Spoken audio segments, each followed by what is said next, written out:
Welcome, I'm Bill Wake. We're working on a program to help you calculate medium to long-term financial plans. And along the way, we've been running our unit tests. We recently modified our startup so you wouldn't run as much UI when we start, but you still run some. And we want to explore today.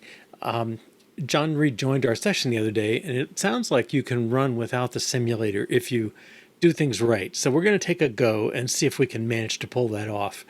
I think it's worth, well, I'm willing to give it today's session. If it seems like it's going amazingly well, maybe we'll go longer. But I think given we've kind of gone down partway down the path before, I don't think it'll be too bad.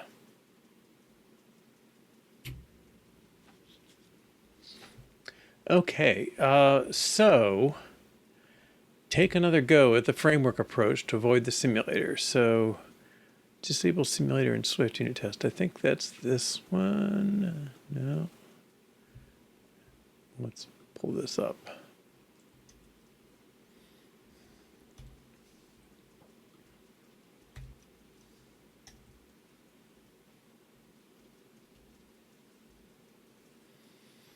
Okay, so this one proposed a couple approaches. One was the approach John Reed also suggests of having an empty window group during unit testing. There's various ways to set that up, but it's more or less the same as this. And then this one reply talked about, well, if you set up your stuff as a framework, then you can run without the simulator being involved. And that sounds like it should be in our scope. So we're going to try and do that.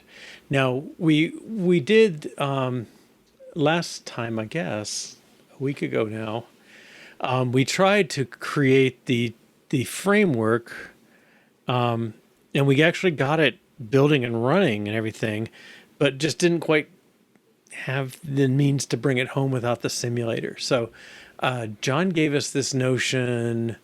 Let's see, where is it? Remove the host from the testing target. So let's see if we can figure out. I know I found it last week. So there's the testing target. Right, allow testing host applications. So I guess in principle, if we do things right, we should be able to turn this off and no longer need the host, the simulator host. I hope that's what it'll do. I don't know if we need this off as well. It might be we do, but some combination of those two things. Okay, and then to get there, we need to make things a framework. And for us, basically, we've split things with the model being the core classes, a little bit of IO, and then some view classes. Now, I can see different splits being useful. I really kind of prefer to keep model and view together when they're focused on a particular feature or capability. But I don't think our application is going to be much bigger than this. It might get 50% bigger. It's not going to get 3 times or 10 times bigger. Okay. And what we found when we did this last time was most things that we use as if they were public, well, we're just relying on the fact that everybody's in the same, I'm not sure the unit to call it, but, in the same module or the same group, whatever it is. I know there's a good word for it. But anyway, they're all in the same namespace or the same view space. So when you say private, it's private. But when you say blank, it's internal, and they're all in the same one. Okay, so I think what I want to do this time, so last time what I did was create the framework and then madly scramble around trying to get everything back to green because of the public and all that. I think what I'll do this time is try and just do piecewise, get things public, which is no harm to our, even if we don't use the framework approach, they really are intended to be public, so let's make them public. Now, I think I want to start towards the leaves, and this is probably one of them. All right, so let's make this enum public and build and see who all breaks. Okay. Well, we want we want our methods public because they're on a public class now. Okay. Well, that's a little discouraging. All right. Well, it's changing it while it was thinking, I guess. Let's try again for a build.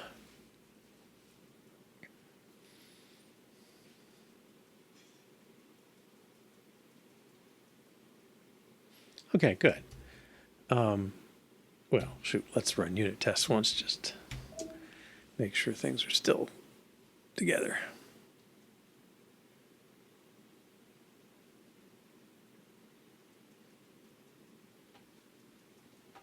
No, I did not run them since I got back from vacation, so we're in for a minute here.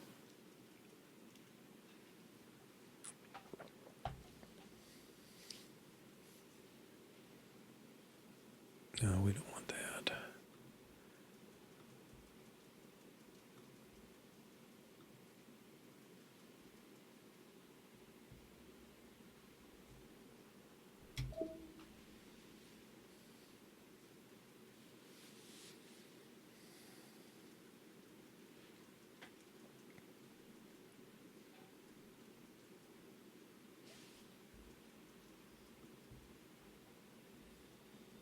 Let's see what else we have here. Month, year, we'll probably do next.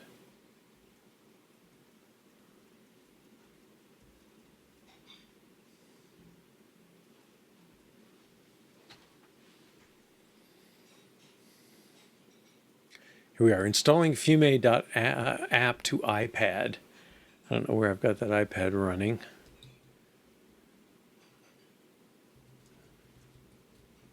Where's this window? Okay, let's move him over. So this is the price we're trying not to pay. First time you run, it's really high because you're restarting the whole simulator. And now it's reinstalling this. I mean, it's just slow.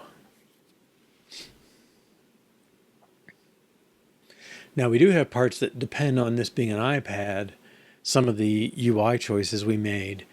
So we can't just run everything like on the Mac level or something, but I think we can make our core tests do that. And there could be tests that don't fit that thing, but we'll see. All right, we're trying. So this will just be an empty iPad, an empty screen for our startup. We did at least make that change. So if we ran it again, it'd be pretty quick from that because the simulator's now already running. Okay, but let's check that in. Yeah, let's ignore that.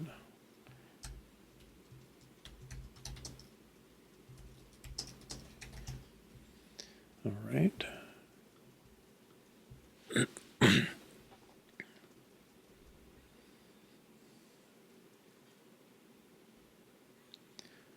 And we'll do the same thing for month year. Now there's a lot of places that use month years. There's a few that use months, but month year is very common for us. Let's see, public. And there's going to be some local stuff. Market public. Public.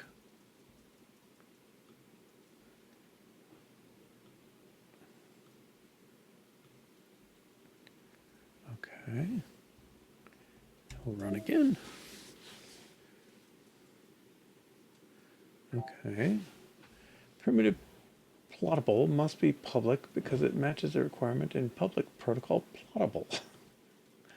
Okay.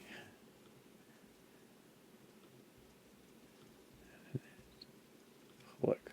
Okay, so our month year, this is somewhat of a UI cause because we're making it plottable, which means you can draw it on a chart. And we've pulled that out to a separate piece, an extension in living in the view because it's the view that wants that. Right, but it does affect our thing. Does the framework need to have a target destination of Mac OS? I'm not sure how that part's going to go. John was saying it was something about this host application. I'm not sure, like host application APIs doesn't sound like something we're really doing. But it may be something like that. I mean, nothing in there should be specific to the iPad versus Mac OS. Okay.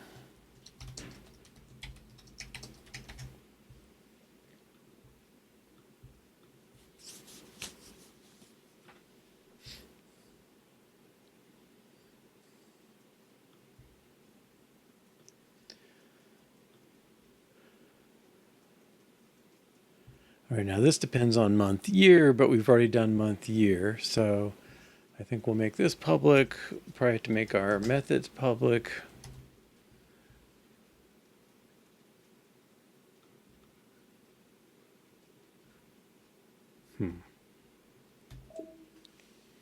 I would have thought we'd have to make our functions public. Must be declared public. That's kind of old. Well, building.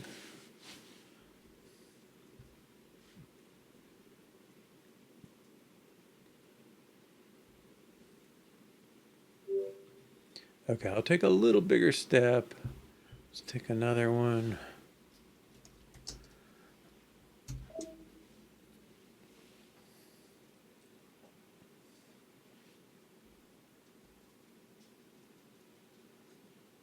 Funny how it gets in a mistake in its head, and even if we fixed it, it still thinks it's a problem.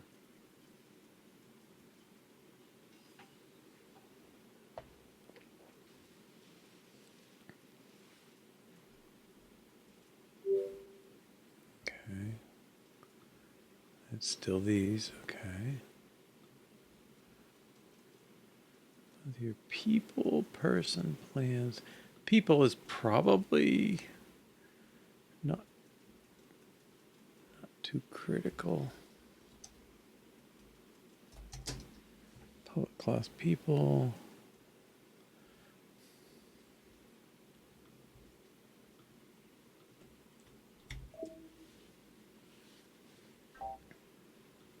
Oh, which one?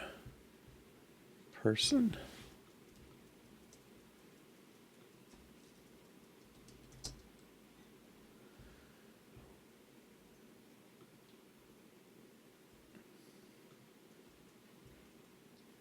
Okay.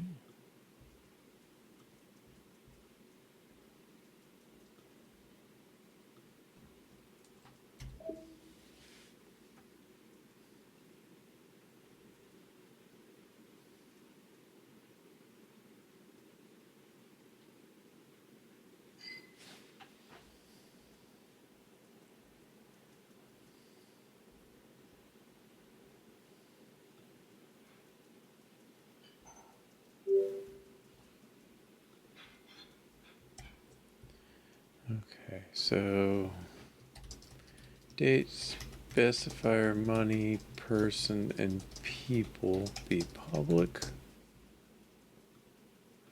Now, I won't be surprised if we've forgotten a few, or maybe some methods need to become public once they're in the framework, or that kind of thing. We ran into this. We had I built a testing library that did parameterized tests, and it was very easy to forget just to make something public, and you don't find out until you go build not just the framework, but the thing that uses the framework. So we'll have some of that, I'm sure. All right, but we're knocking through them. Leah, we didn't do. Money, date specifier. So I'm just looking for anything that looks like it's a type, people. So I'm trying to do things in a leaf to center kind of way. So that's what we had to do person before we could do people, because person has people in it. And as we work our way up, we hopefully don't have those like that, where we have to do one because the other one needs doing first. All right, Leah.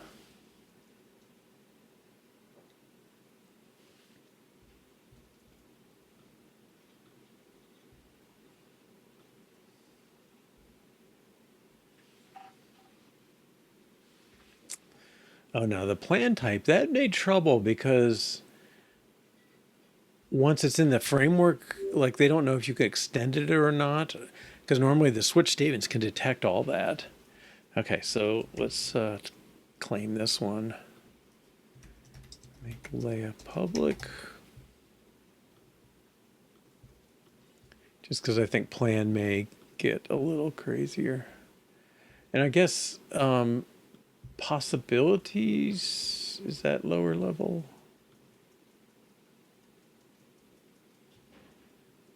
Uses plans. Okay, no, it's not. Okay, so plans uses plan. Okay. All right, and this one, I don't know what's going to happen. Okay.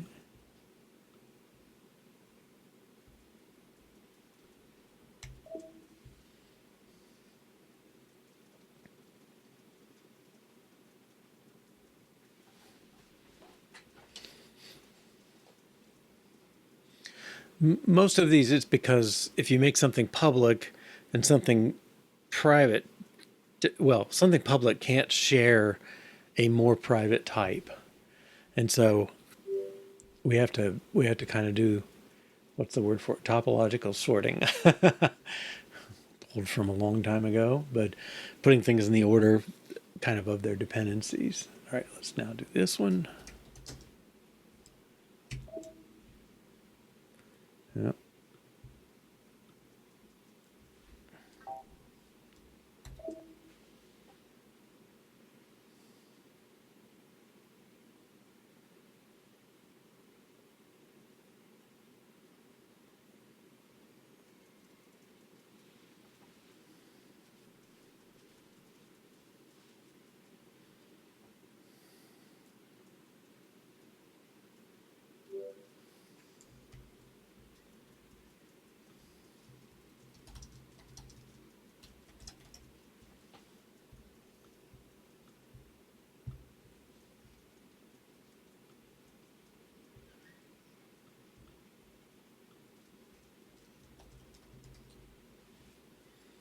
Okay, here's plans.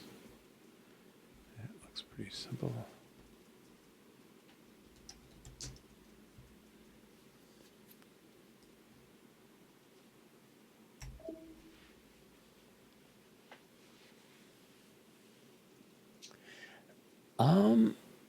Well, I'm not 100% sure, but I think it's, well, it is accessed from outside because the codable stuff is using it.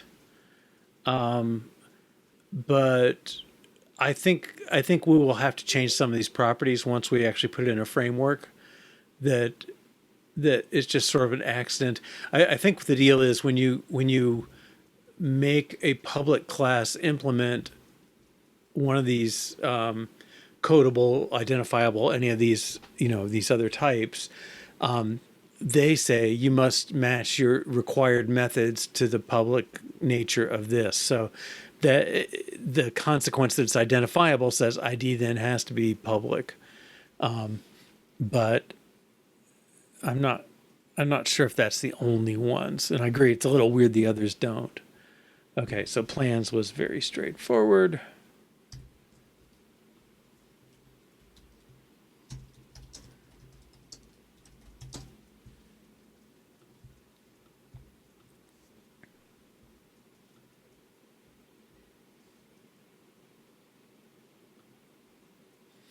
And all this is it is a reminder to me that I am kind of lazy on not saying things are public when I really want them treated public, kind of between model and view, It's like, yeah, you really should have that. Or I really should. You do you. Okay, possibilities. Well, we've got these guys. Yeah, see, I think he's going to complain here. And I don't know how identifiable enforces that, if they have two different versions or just a built-in rule that they detect that. Okay, but we'll keep going.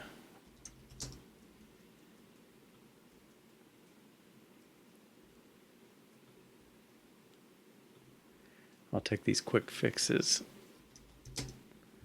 Okay.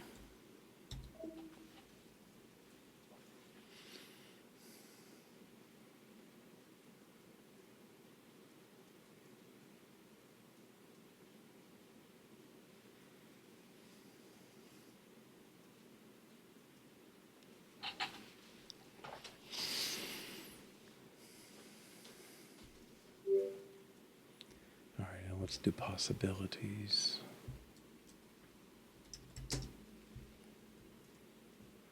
Plans, peoples, month, years, scenarios. I think we did scenarios, right? Or did we? We'll find out.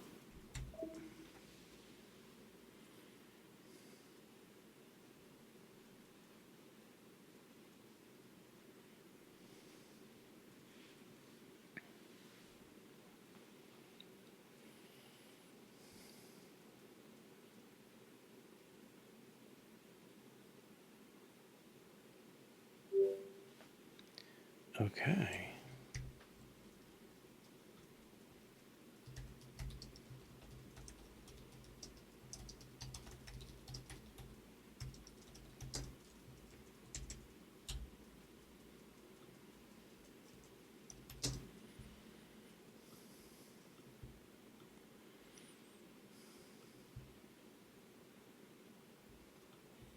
Let me just make sure I did catch them.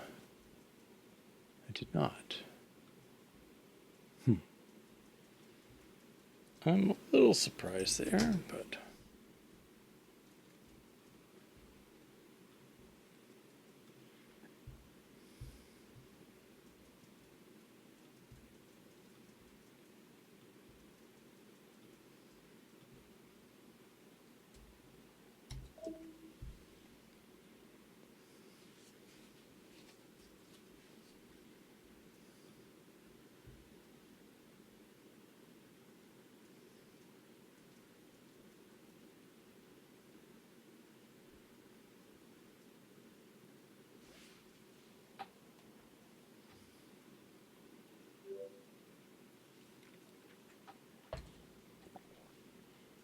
all right, and then scenarios.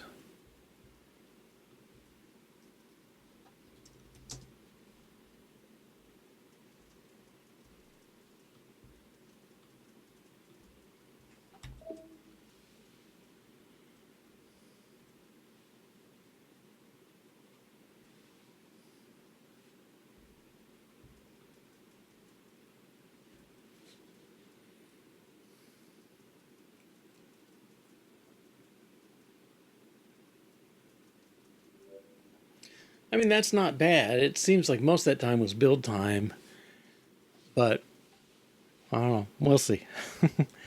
Okay, so scenario and scenarios be public. Okay. Now, we did this thing with the framework once before. What's the matter?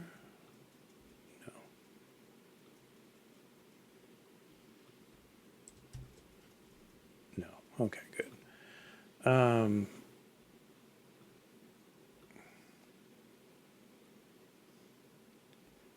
Let's see. I think I have to do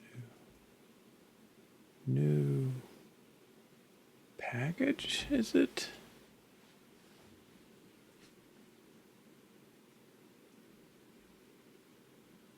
Doesn't sound quite right. That was this, embedding frameworks.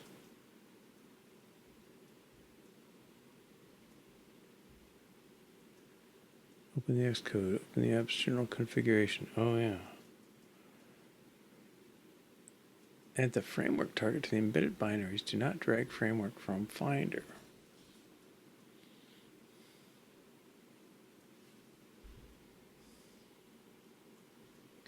Adding a framework. Create a new target. Select the framework template appropriate. A new target. Okay. So here we want framework.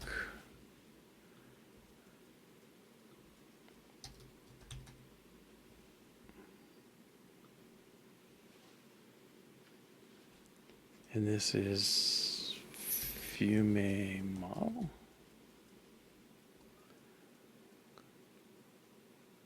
Project Fiume.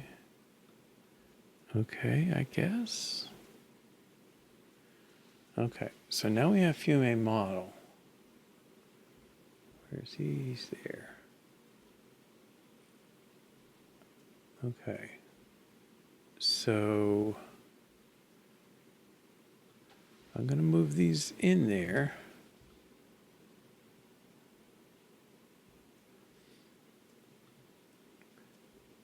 Okay. And we have to do some, we need some dependencies, right? Oh, he's got that already. Fiume tests. I almost think this one had to get it too. Let's see if it builds.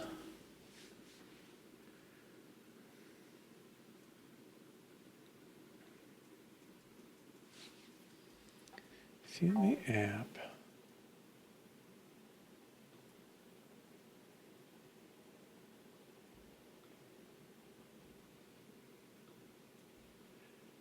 Yeah, that keeps disappearing on my after. Okay. Let's make sure. Project Fiume. Dependencies. Does this become a package dependency? I'm not sure. Frameworks and libraries. Well, I would guess this needs this. It's not supported on Mac Catalyst. I don't care. Okay, let's see if that helps the build. Cannot find in scope. Oh yeah, import Fiume model. Okay.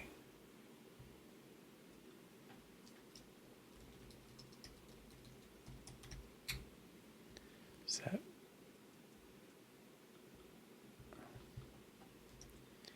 They hinted. Oh, with an underscore. Okay.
Now this is slightly annoying.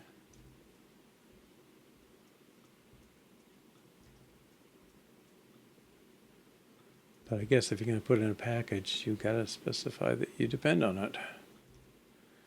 Okay, so let's do a build.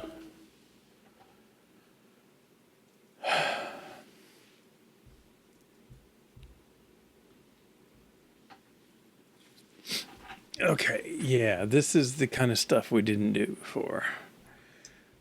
So this needs to be public.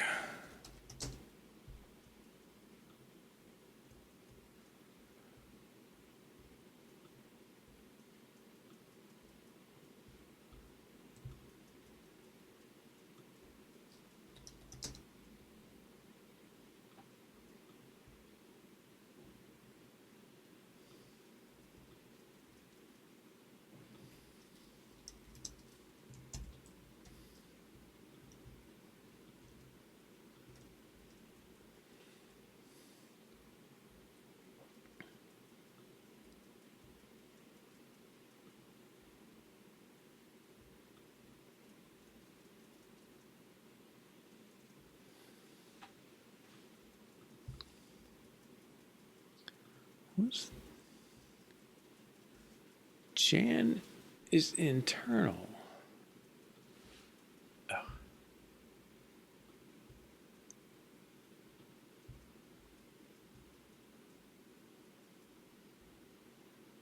Why would that be?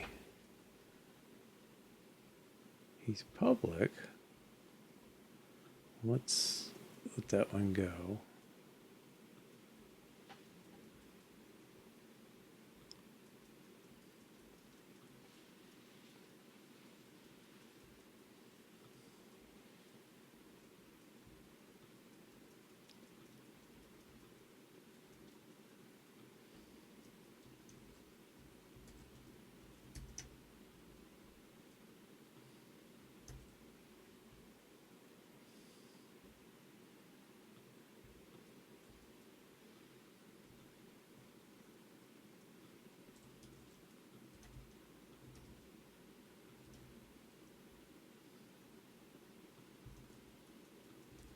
These are all used by UI.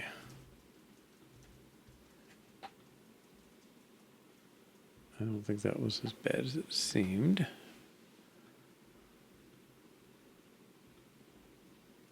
Okay.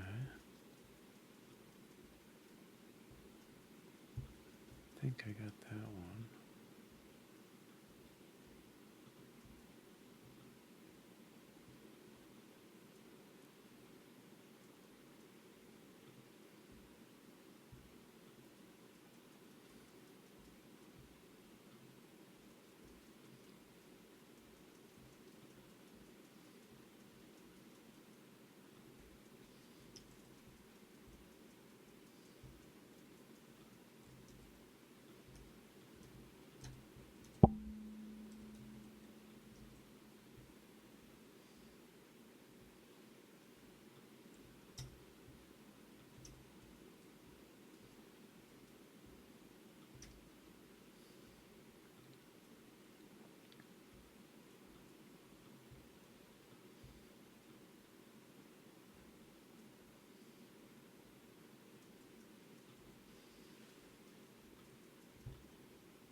I don't want that to be decoded.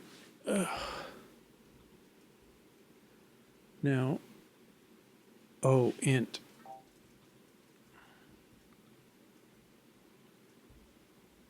This. I guess these.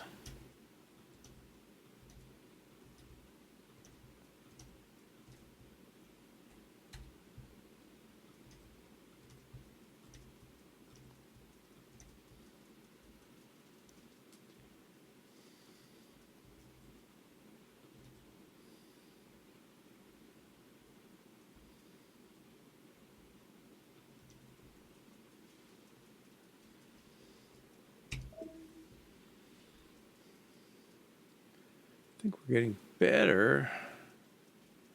Sorted requires person to conform to comparable.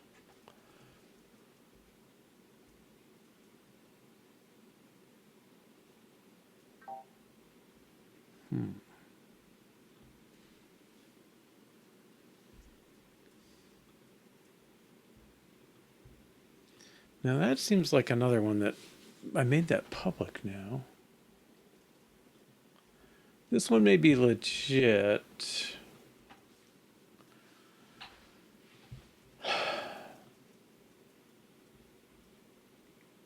That's something else.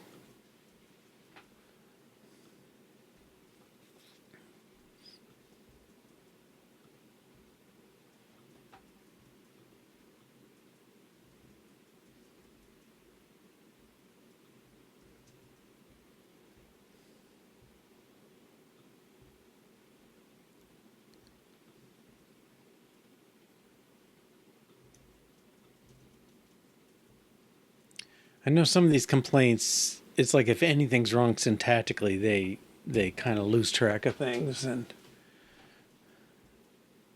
but some things. You know, why are you not?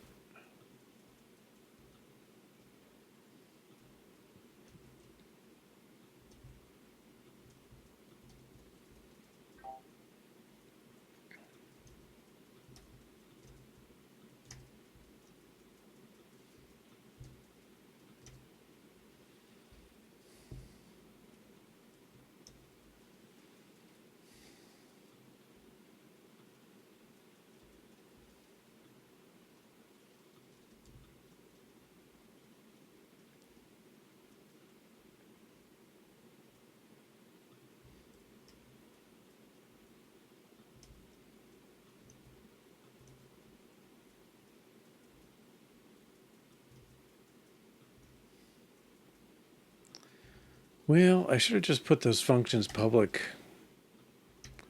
before I did all this framework stuff, I guess.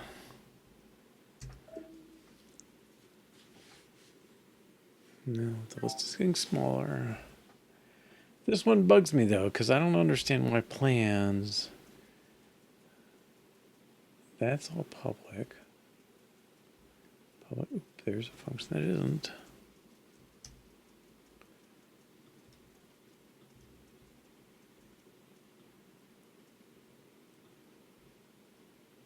Yeah, that one may be real.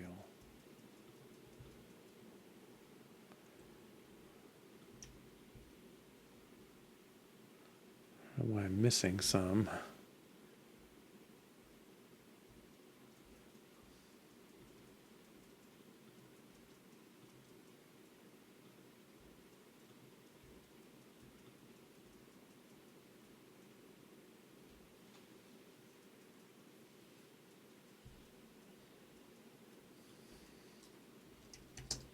Is it like that?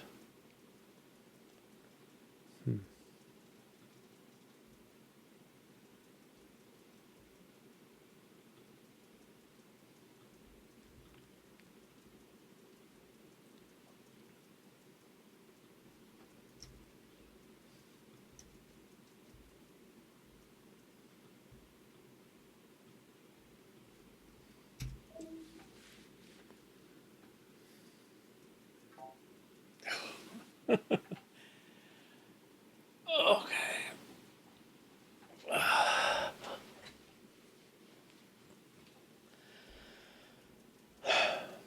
The worst is, I know we went through all this stuff the other day. Switch covers on. Okay, yeah, these are ones I was kind of expecting. Because once it's in a framework, it doesn't know if there's other values coming in. So we'll have to do a default case. And then I don't.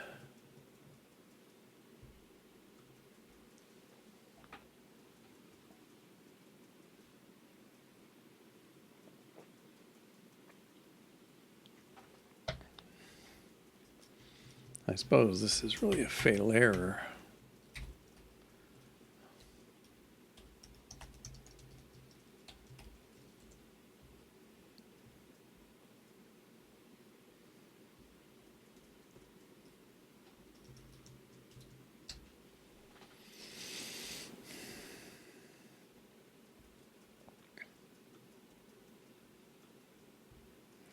What's that with you? Missing argument for parameter from in call.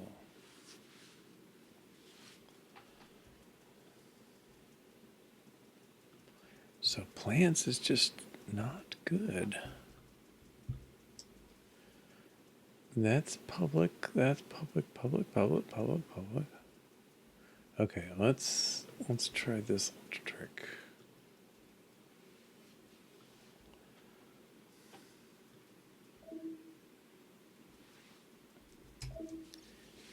Is it the null plan that fails in the previews? Yeah, that's a good question.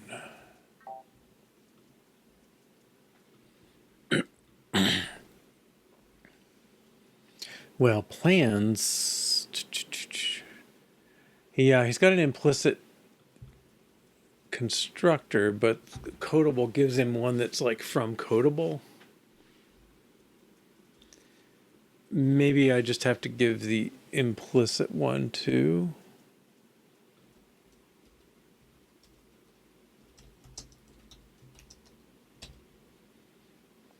Well, probably just like that. He defaults, but I think maybe it only created the codable one. It didn't create the implicit one in the framework mode. I missed one of these.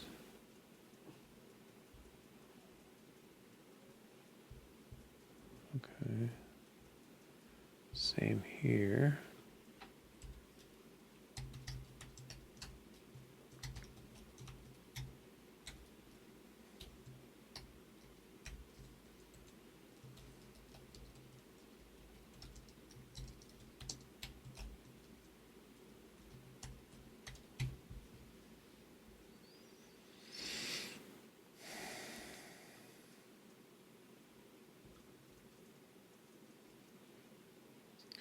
Let's make sure that null plan is.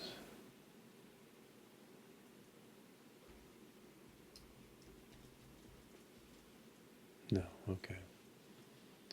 Sorted requires person conformable comparable. Okay, that seems legit.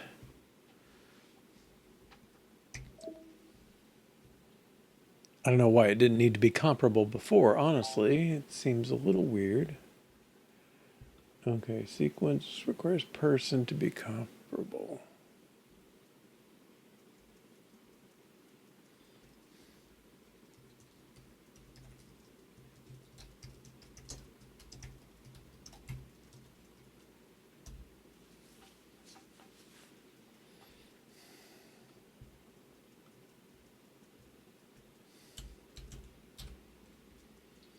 Okay, it's less than this if... I guess we'll make it by name, then birth.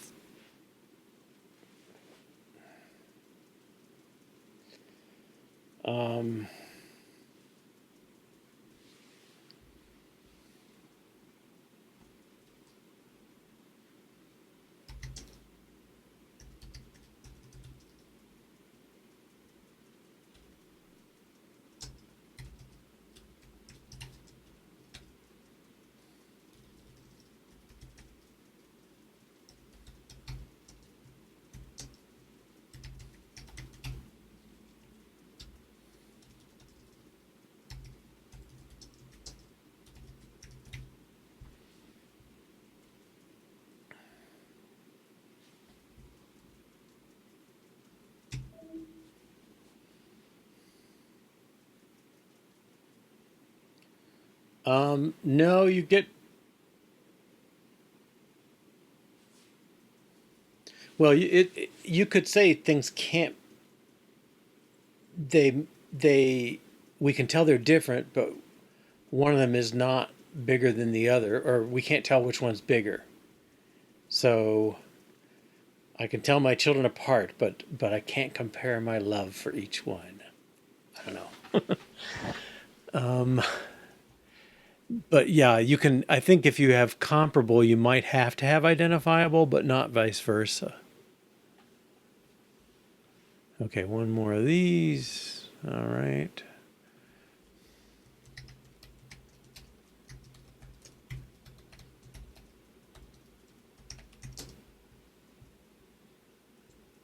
Unknown.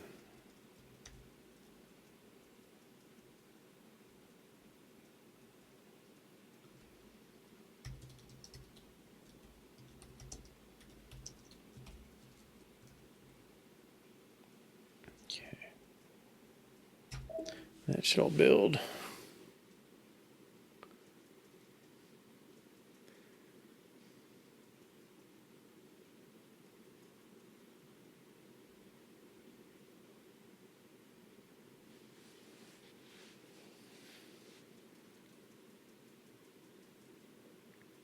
Good. And let's test.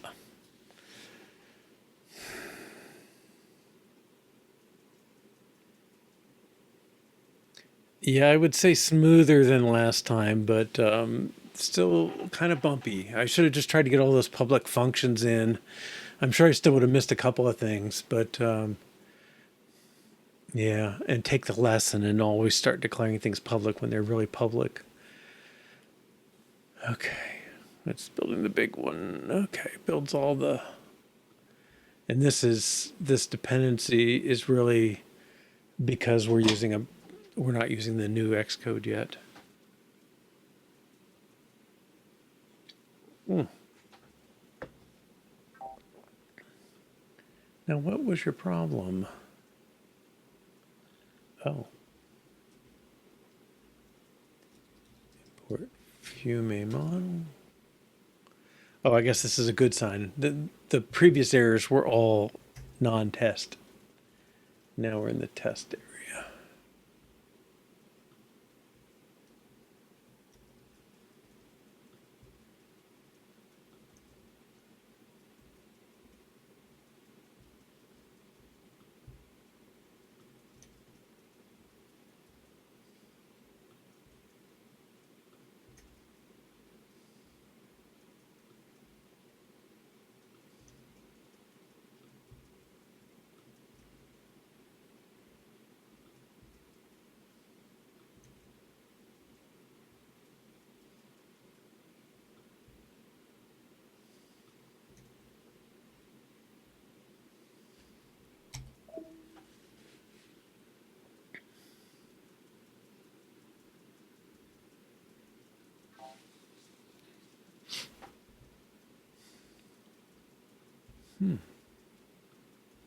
No type named Leia in module Fiume. Oh yeah, it's no longer there.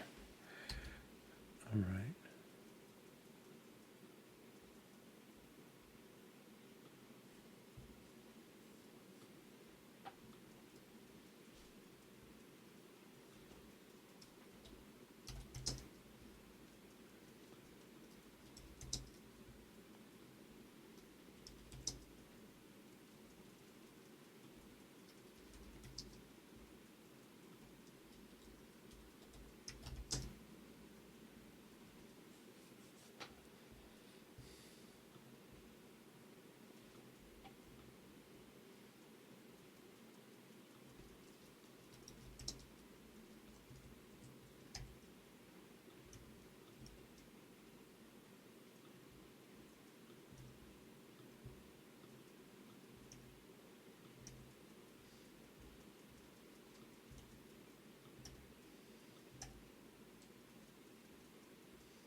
Do these tests belong in Fiume or Fiume model?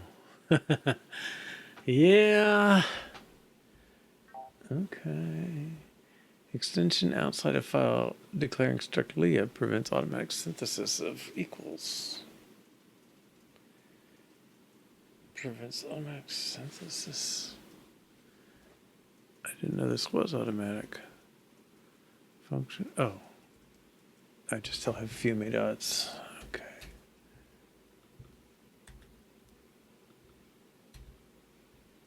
I don't know why I needed those or felt I did.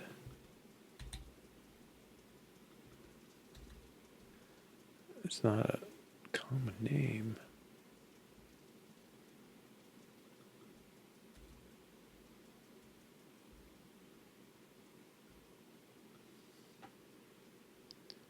Net income.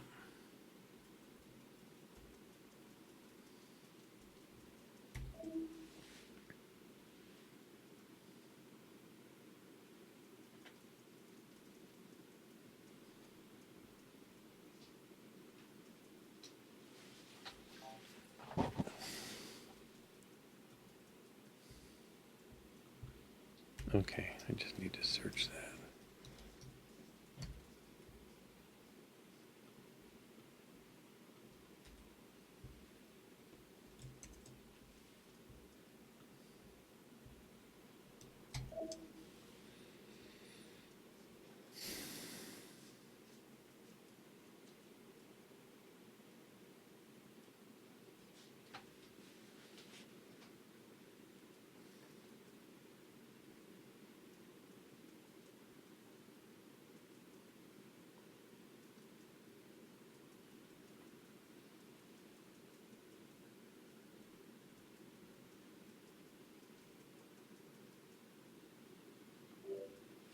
All right. Well, that's pretty good.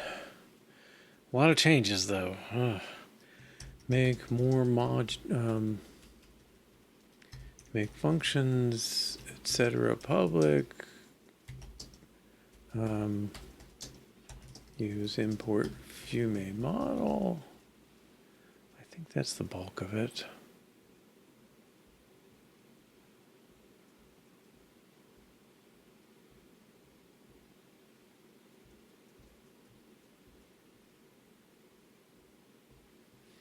Well, the good thing is going forward, if I have model stuff, it'll have to be public if anything's going to use it. So that's all right. Yeah. Okay. And now have Fiume model as a framework.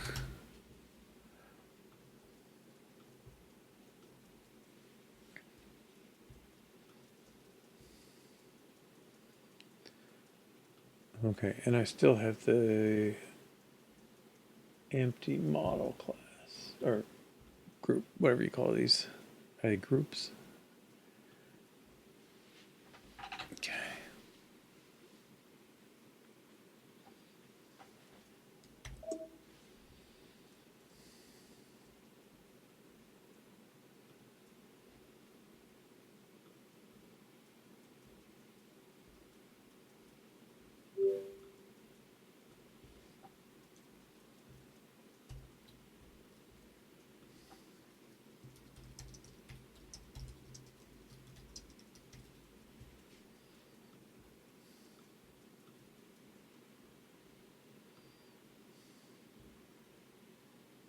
Boom. Okay.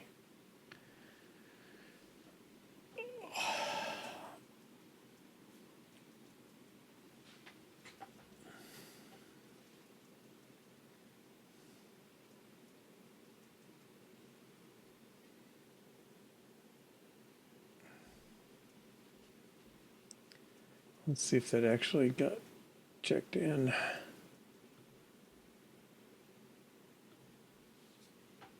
Okay, good. All right. So I think, well, let's record what we've done.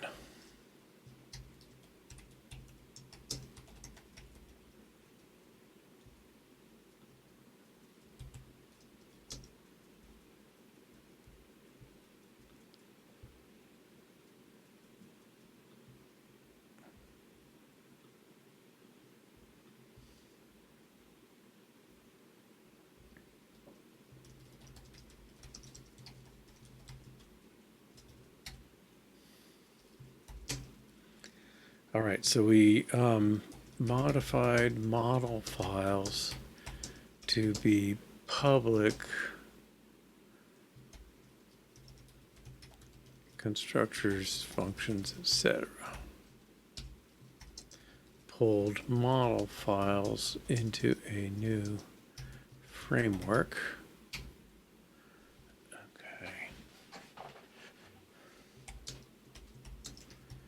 Okay.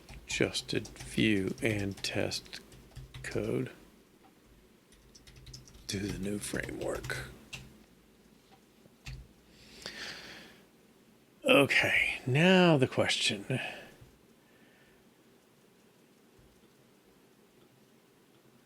Well, what we're trying to see is,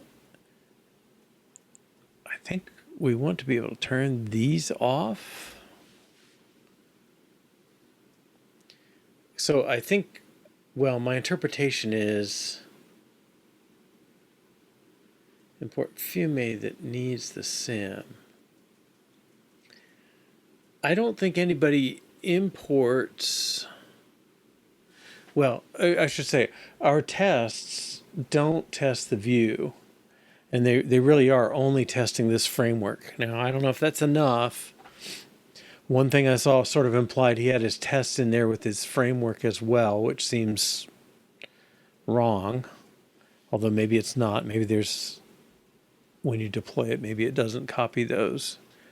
All right. So I guess we'll just try and run this and see what happens. But I think I'm saying no host, so it's not going to need the simulator for that now.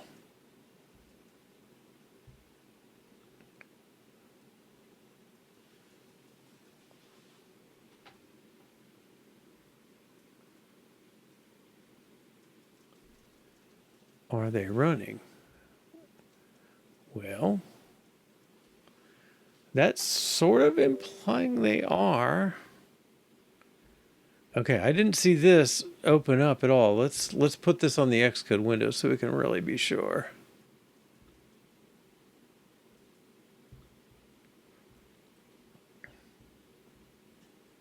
Now what's my complaint? Update recommended settings. Oh gosh.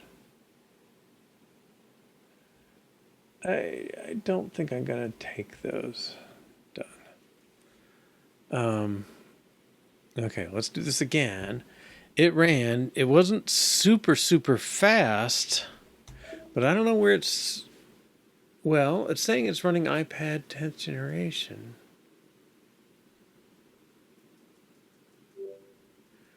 Okay, that's pretty fast. Let's do that again. 1001, 1002, 1003. That's definitely the fastest we've ever seen. 1001, 1002, 1003. Yeah. Okay, well.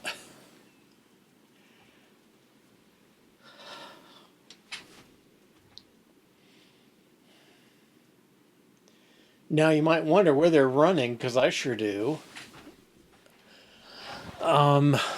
Where are they running? How can we tell? Can I do this on my Mac?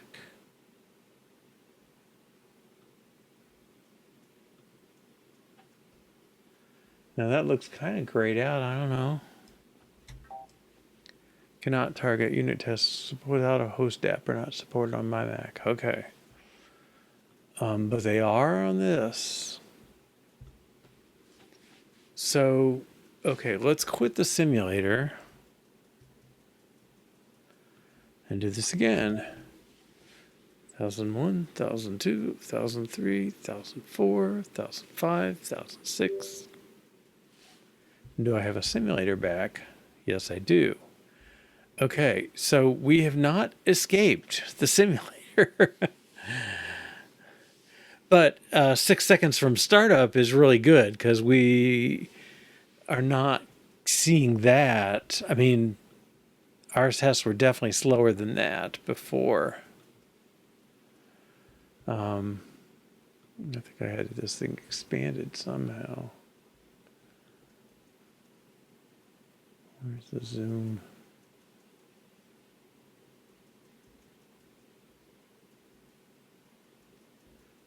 Oh, I thought there it is. Okay. Yeah. All right. Well, can you select run on Mac for iPad? I think that's what it was trying to do. It says my Mac designed for iPad, and that's the one that it didn't do. It's out of host app or not support. Okay, let's try. Let's put the host app back.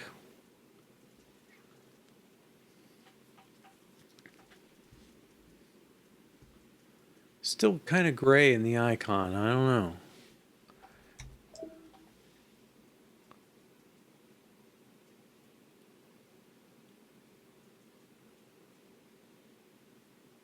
Well, it's doing a build.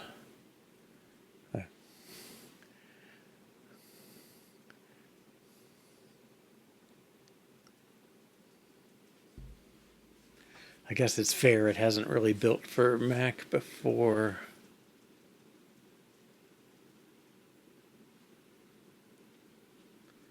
But that would imply to me it's going to open the app. Yeah, the simulator I definitely made some choices. Oh, interesting. Okay.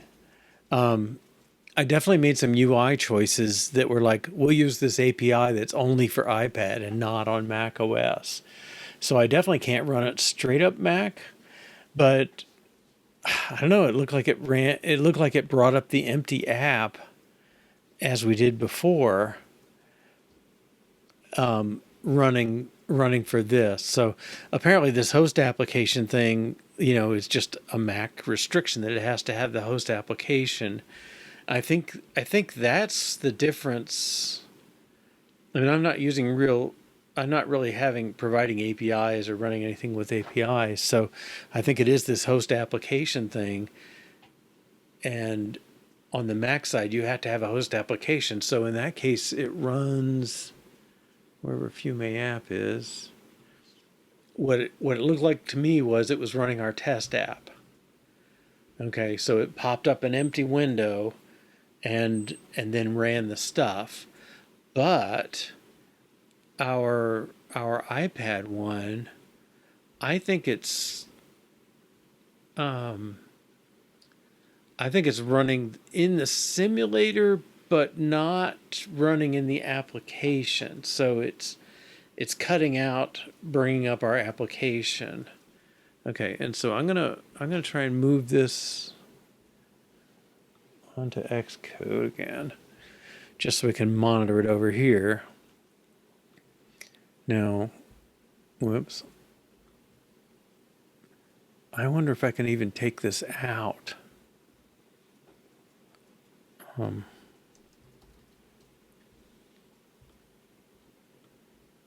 let me put this back. Okay, we're back on none. I'm going to try and remove this app.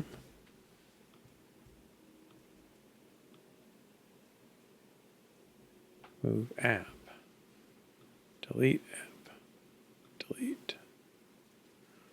Okay, and now if I run the test framework on this box,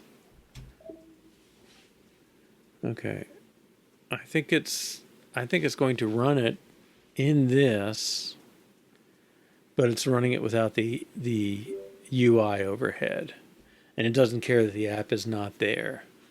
Now, if I did this, I think it will care, and it will run a lot slower.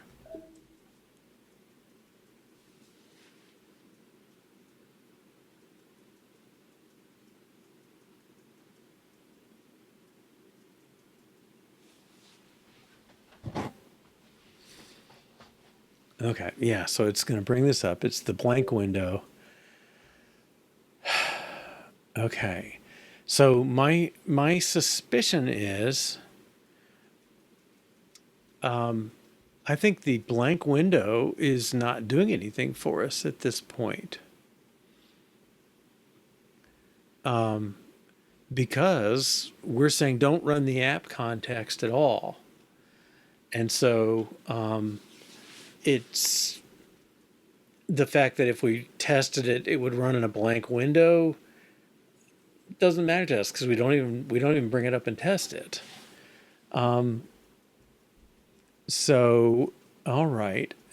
So let's see. So I guess I could take this out that we had and turn this back into just our plain old Fiume app. Don't bother with this stuff. And because this isn't doing us any good. We only need this for testing, and we don't use this window for testing anymore. Okay, so static function main, let's just do this.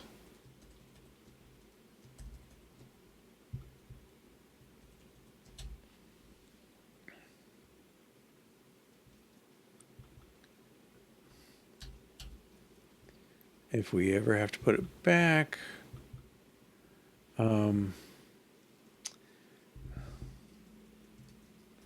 I'll say split entry point from app if we ever need a test only app. Well, no, maybe I should just delete this.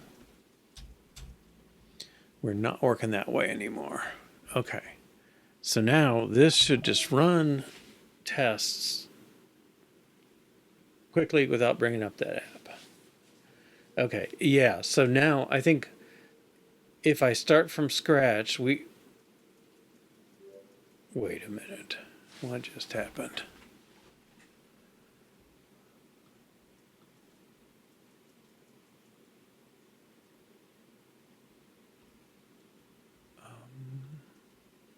Oh, I had this back on. Okay, let's turn that back off. All right.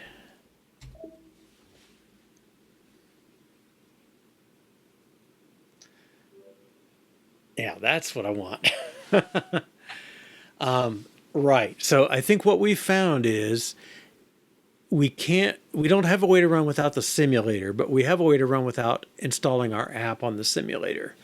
And so the way we started, before we started doing any of this testing improvement, right, it would bring up the full app,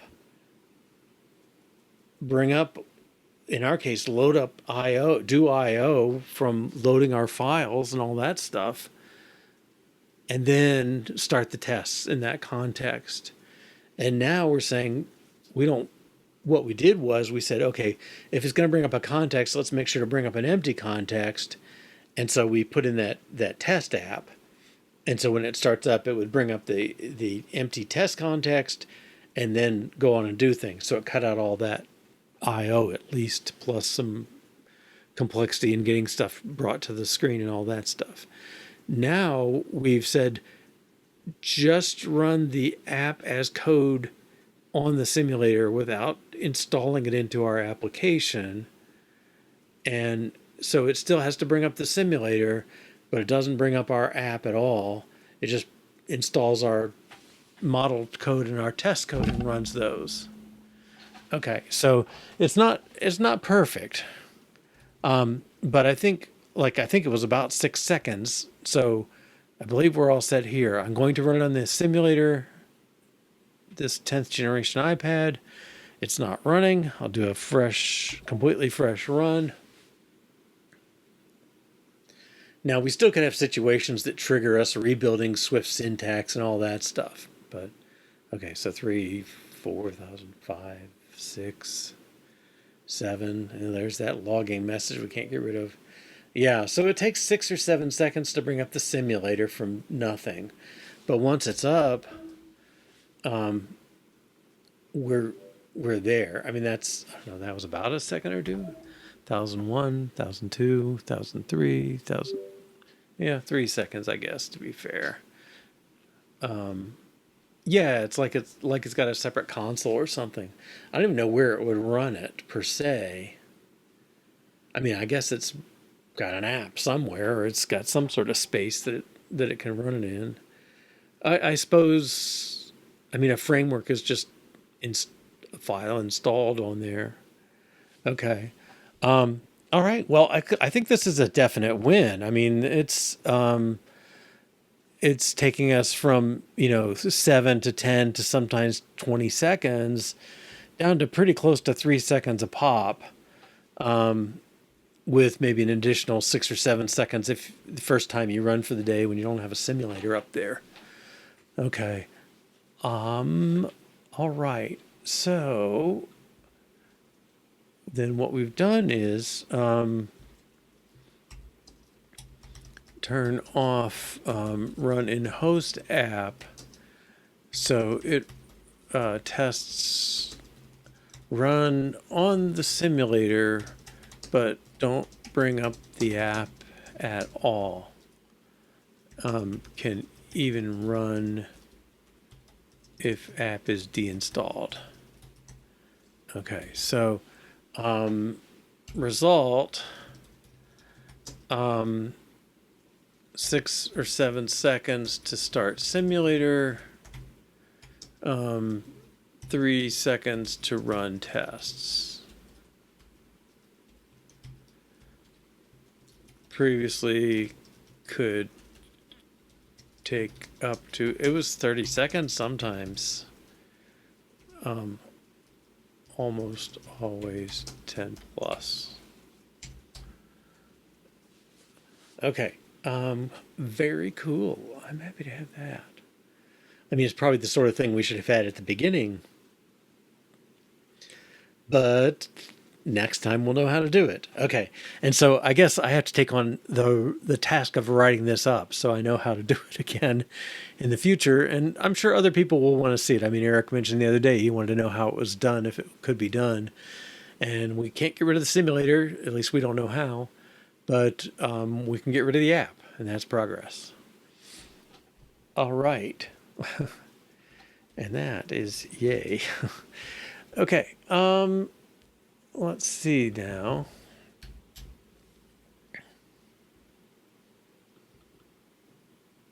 Yeah, did I say we did that? Yeah, okay.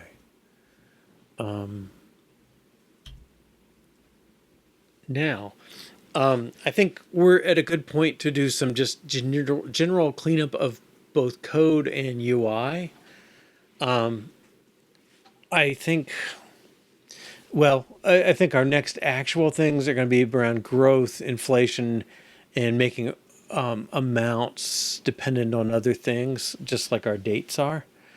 Depend on death day. I don't know quite how I want to do this. Did I mention variables? Yeah. Okay, and flows. The other one that's more of a refactoring.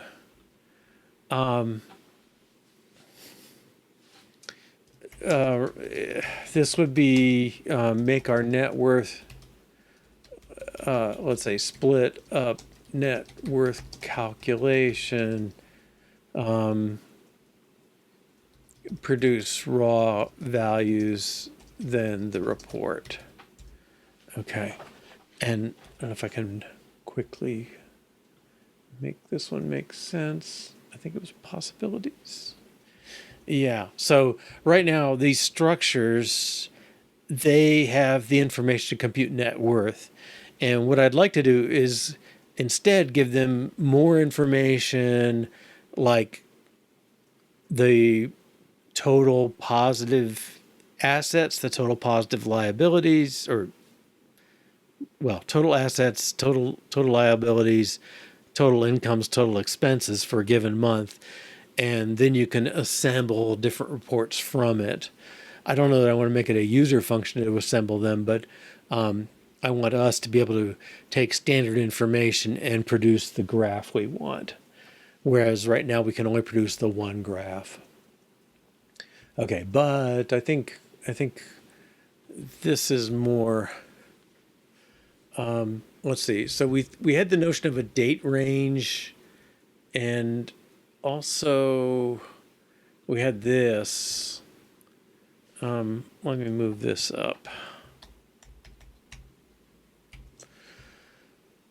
Right now it says unchanged, and I would just like to say dash. So if it's 1972 to unknown to unspecified, I'm just going to say 1972 dash. Okay, say the birth date to end death date.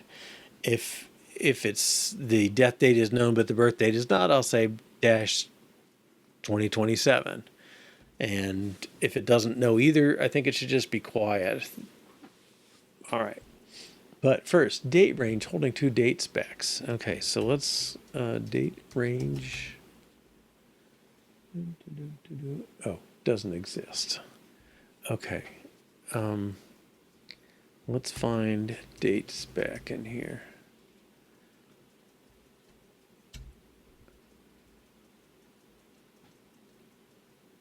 That's tasks.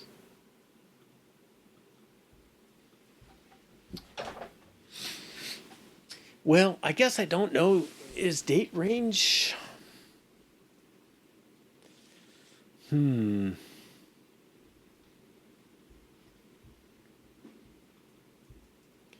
Well, there's one. Okay, so our app tracks when does it apply. Oh no, this is the start date, end date for an asset or a liability or an income for any of these liability, expense, income, assets. Okay, that's a date range. Fair enough. Am I going to break IO? Probably. Is it possible to have a range with a missing last date spec? Yeah, because date spec has, well, right now we're just saying unchanged, but it kind of means unknown too. So you can have a range. The second date spec would be unchanged, meaning unknown. Sometimes it means unchanged. Sometimes it means unknown. I'm not sure if that's because they're different or not. All right, now I'm going to break.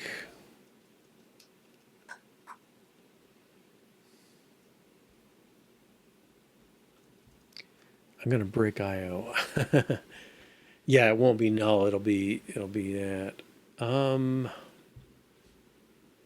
So I'm going to break IO because changing this field makes this different.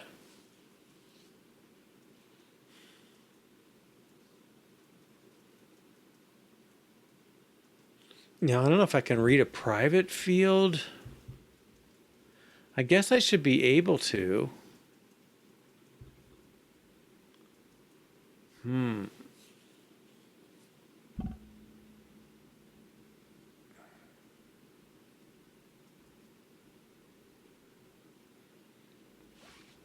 Okay. Yeah, so I'm not sure. Right. So I mean I could change this to public var range or dates is a date range. Okay, so we're just doing a little discussion spiking kind of thing here. Okay. That doesn't exist yet. Well, what would happen, so right now when it tries to decode a date range, yeah, it does not conform because it doesn't know. Well, this doesn't exist yet, but it would be broken because the stuff in our file would not have a dates field. It would have first and last. And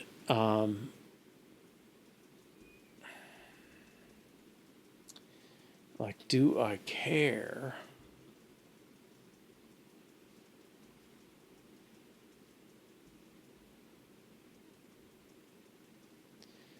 If I comment out these two and I try and read my existing file, it's going to not find the first. Well, no.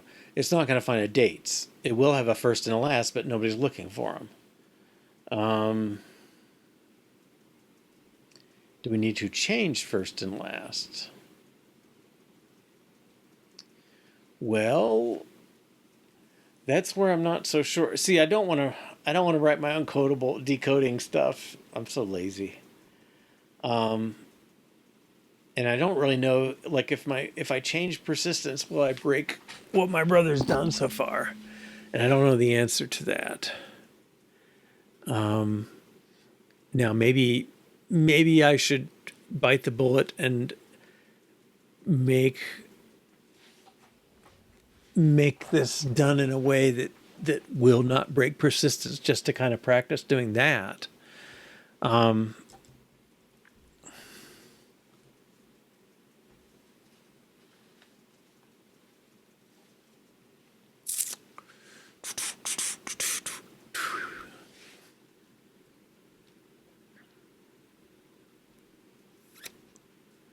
Dates can be non-codable.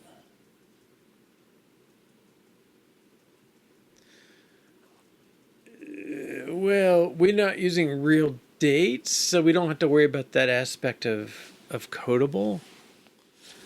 Because ours are all month years and date specs and stuff like that. Yeah, I mean, that's what I. Yeah. Oh, I see what you're saying. Yeah, right. Make this field. Make these what's read in. Make this one not read in. Now, okay, I don't really do the coding thing for this, do I? Okay. Well, that's a good start or a good approach. Leave first and last. I don't know if they need to be public even. Like what's going to get done with them can be done by the date range probably. All right. So let's take this out. Everything should be good again. All right. Now, oh, who's one that does this? No. See, these are structs, so codable. Well, I guess we don't care. I'm going to find the enum stuff. In person? No. Plan? Right. Okay. Oh, these. Okay.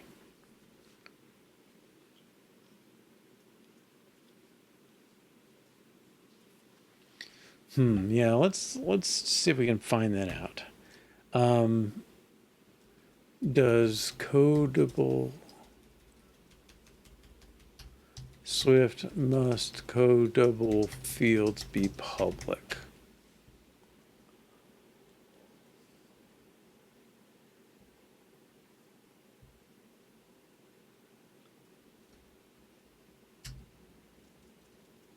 I typed the thing.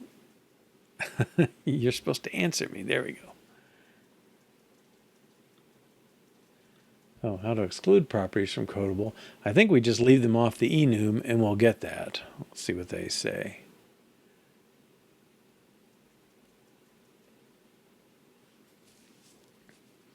Okay, if you want to be asymmetric, you need your own encode methods, the ones I'm too lazy to write. Codable ignored. Oh, that's their function.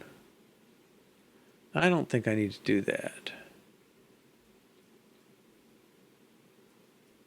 Yeah, I think I just need to do coding keys and don't include it. Okay. Let's make coding keys. Now, in the case of this one,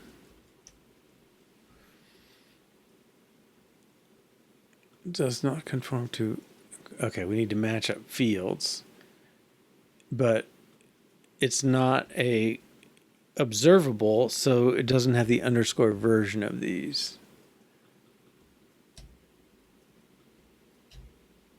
Name.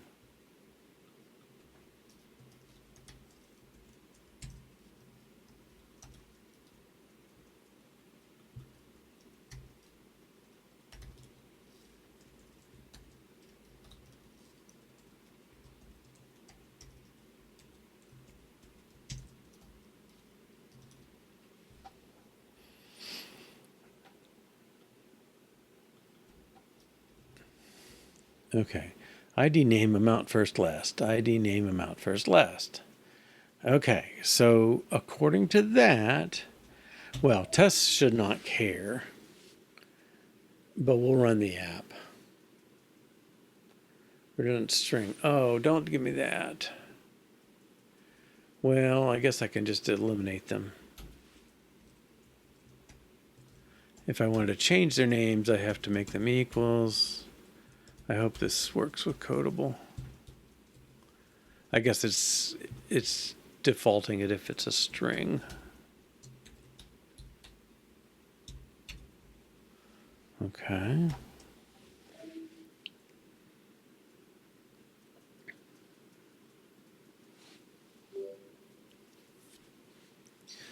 Okay. And run. Now we had a diagonal line, so we should still have that. Do we have, let's get this over here.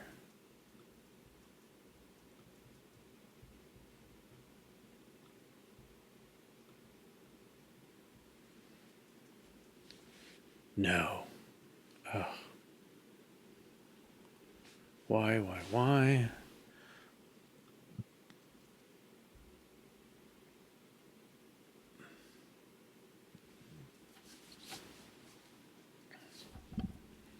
All right, let's look at this. I did delete the app, didn't I? Okay. All right, let's look at this anyway.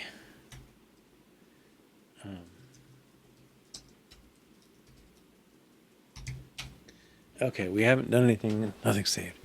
Yeah, deleting the app is sort of beyond the pale there. All right, let's take this out briefly. Let's run. We'll create one thing, put it back, and then make sure. Okay, so we'll add a pool.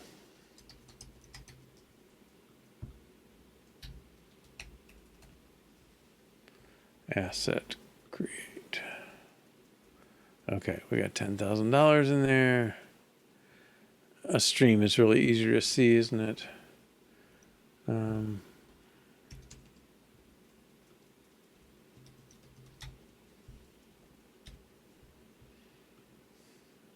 Okay, cool.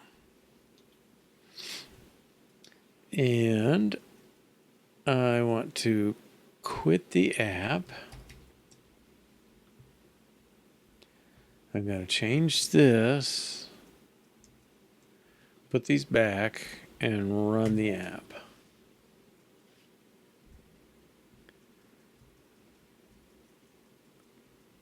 Okay, they're still there. So it read them, and let's cd here.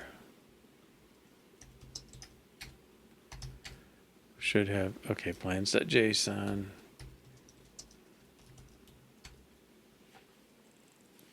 Okay, so he has first and last and all the stuff we expect.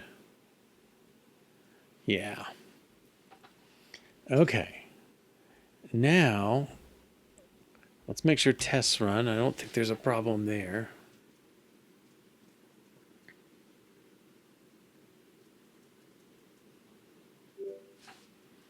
Okay. So we will add coding keys to Leia. Oh, I guess we are updating. Update main entry point to omit empty app. So our previous one did not actually commit. Okay. So now, all right, so I want to make this new, yeah, we can get to them. I don't know if we need to. Well, lots of places that are using them. Well, no. This belongs on DateRange probably. All right. I want to create this new type because I've seen instances of first and last. They occur here. We have a date range for our overall view. So we know the concept is used a couple of times. And yeah, any of these can do that. All right. So let's, in effect, I'm going to extract class, but I'm going to leave these here. So it's a little touchy. All right, and I'll just do it here for now. And this is a date range. And he's going to have 2 fields. Okay. And he's got to be, well, he doesn't have to be codable, does he? Because we're not going to code him. All right. And then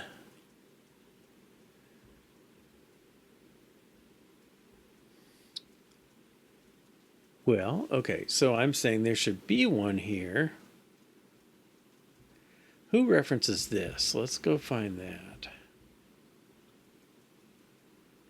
A bunch. Okay. Well, okay, that doesn't have to be. We would make that part of the other one. Okay, what else we got?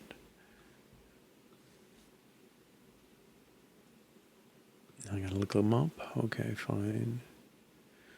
Okay, so we do start month, end month is pool dot first, pool dot last. Again, I would say that's going to be, this is another one that's holding a range. Okay. All right, let's go back to Leah. So my claim is,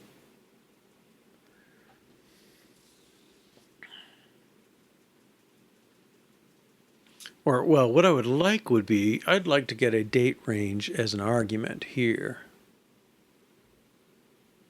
Okay. And then hold that here, var dates of date range. Okay, now this, oh, I had to say ignore something, right? At codable ignore, no, we just saw it.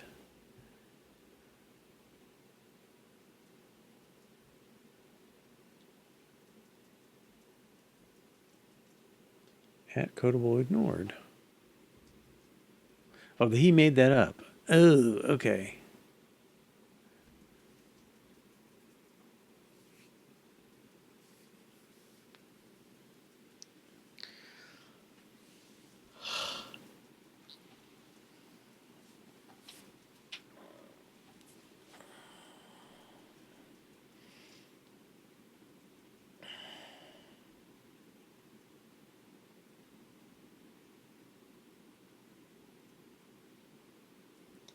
Oh, that just feels like so much work.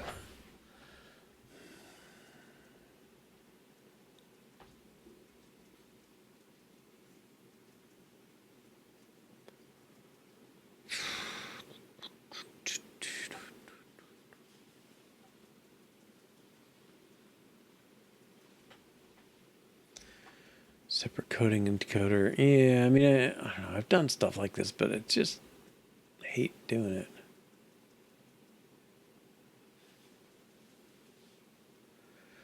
Declare them optional.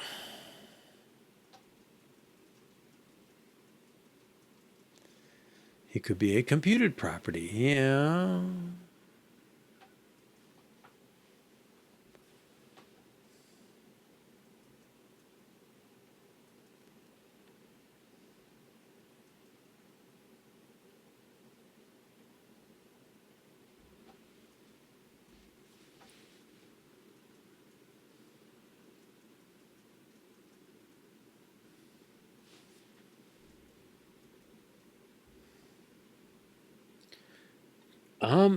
Well, I thought so, but it's sure complaining. Right? Are we getting a complaint? Yeah. Does not conform. But I think if I put this in, case dates, no, he still does not conform. Oh, my thing is not encodable. Okay, maybe these guys don't have the full story. Where's the codable cheat sheet?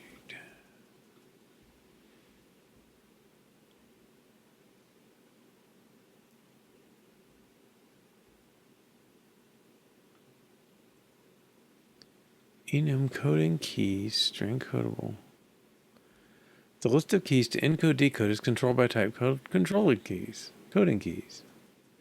Compiler can synthesize this, but you can always override it. If you want to exclude the property, just don't include it. That seems like what we're trying to do, but he's, oh, but then he has to write his encode decodes. Huh.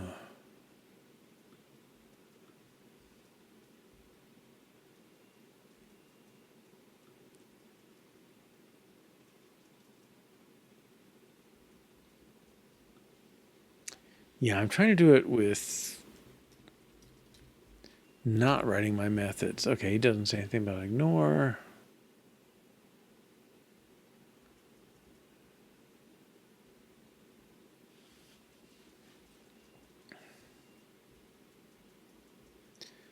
No.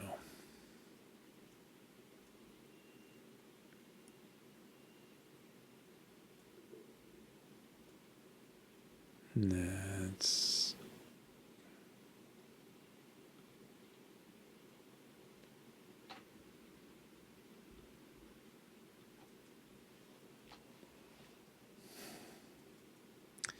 Well... Oh, this one? Okay, let's try it. If I can type it.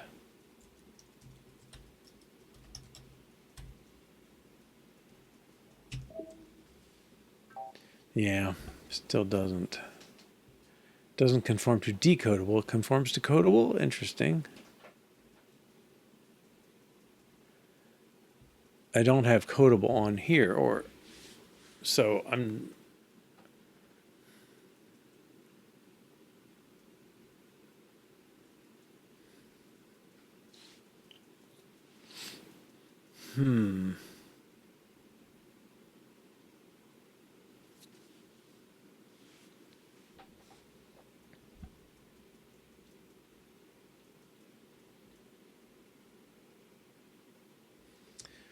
Well, maybe these things are cheap enough that I don't have to worry about it. Okay, so I think the thing I want to do, let's give this an initializer. And then I don't need these names because it's pretty clear you're going to put the first one first and the last one last. Okay. So I think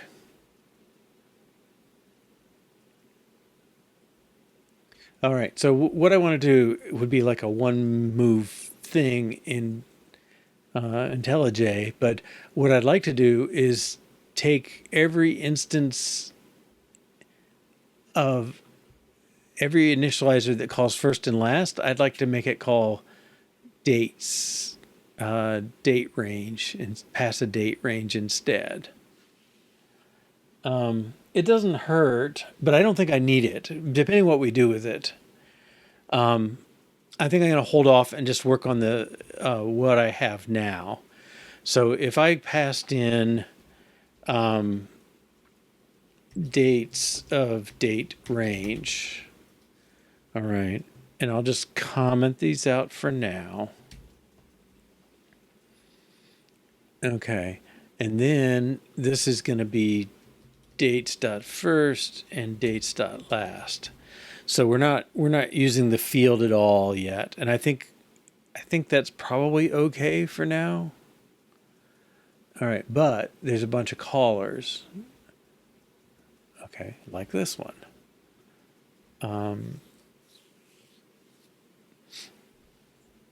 Well, that almost...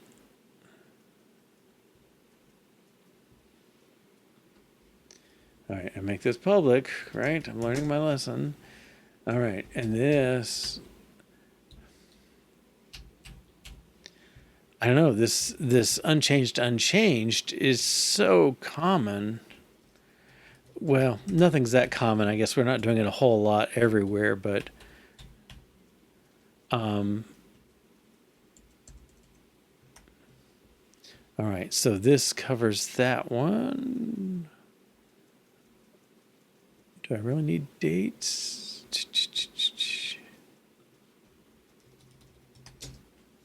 Okay.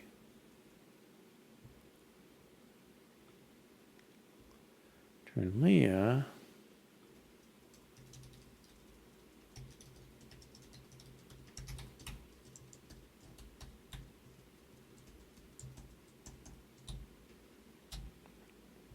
Okay, now, this is not the only place doing this.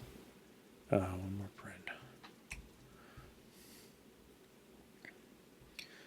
I'm sure this is not the only caller. All right, so let's build. Yeah.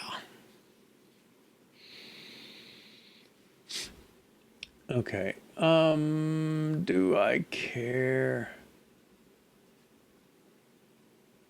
Yeah, I think I might want one. We'll see if anybody else uses unchanged. Okay, now this is where I got to decide. Well, it looks like we're due for a break anyway. I could make a duplicate initializer, one with the first and last and one with the other, and then just change these one at a time. I think given it's not very many, I'm just going to do them manually and live with the red dots for a while. But just saying, we could do it, if we're not that confident about it, we could make it so it doesn't break on the way. And I don't know, maybe by the time I'm done with the break, I'll know what I want to do with it. All right, let's take 3 or 4 minutes. See you back in a few. All right, welcome back. It's easier to find them when they're broken. Yeah, I think it will be easier. We've got, 5 or 6 here, and then when we get these done, the tests, we'll find some more, but it's not a lot. These are the previews, I guess. All right, so instead of first, we're going to make this be dates, and this becomes DateRange. Last goes away. One more parent. Okay. Great scenario views. This is dates, date range.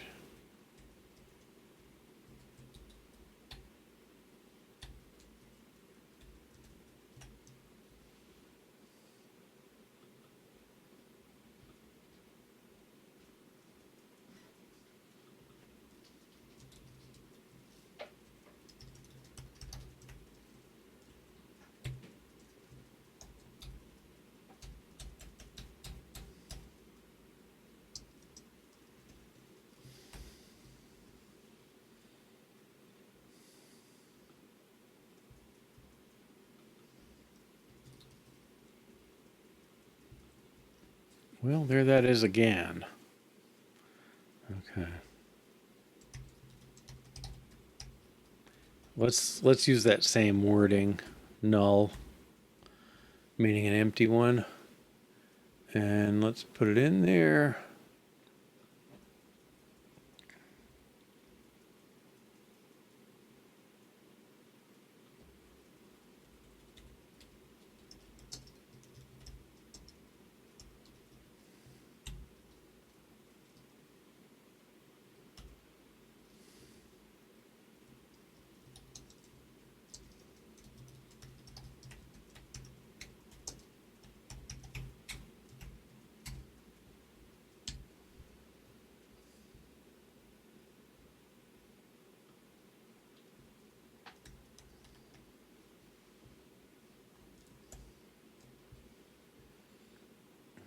Okay.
Don't know what that was.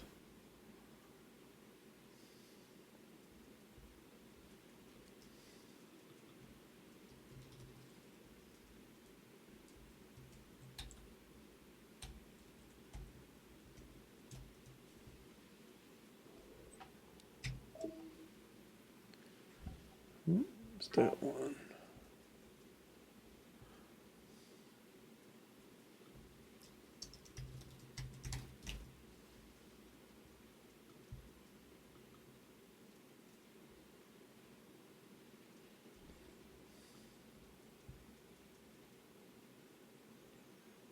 Well, there's no good way to do that.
Will this do it for me? Whoops.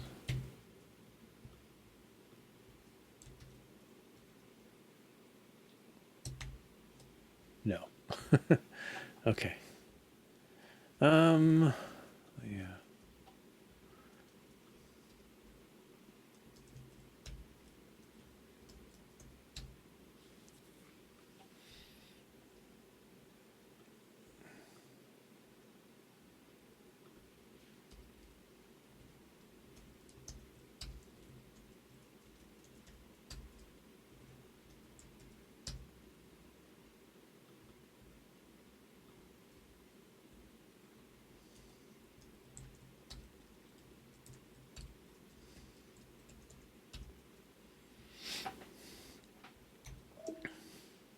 Okay, now some tests.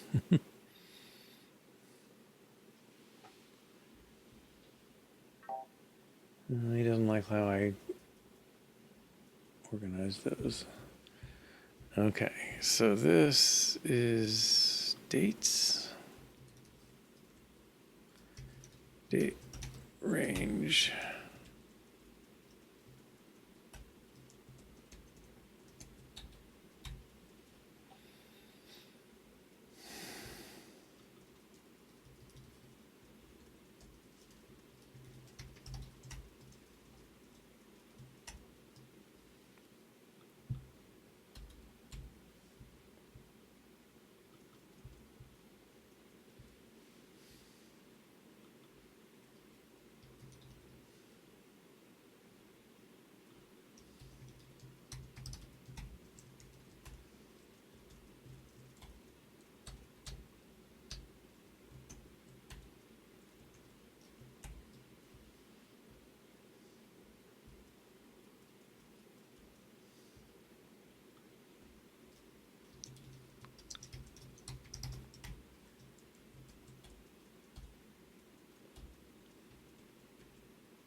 Okay, that's one of our nulls.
Okay.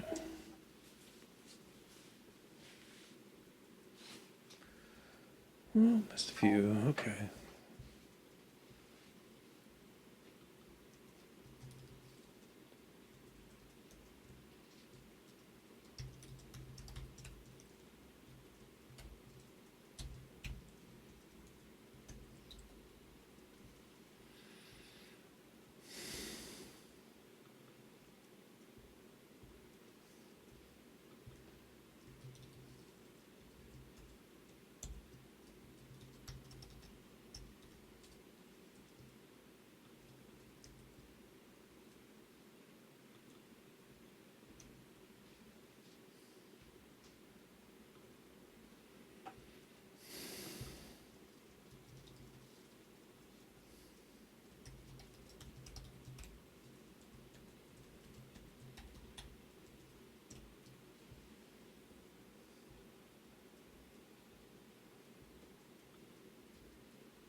Then what's the deal here? He doesn't.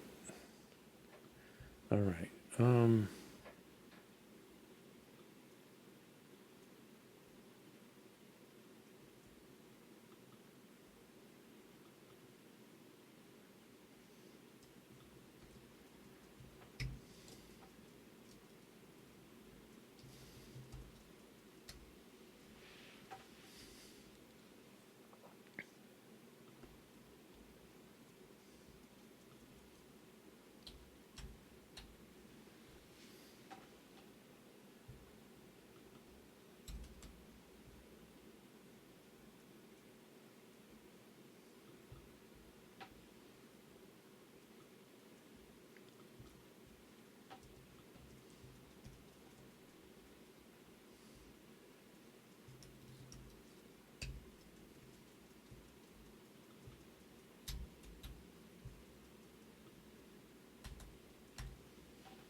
Is he still? Oh.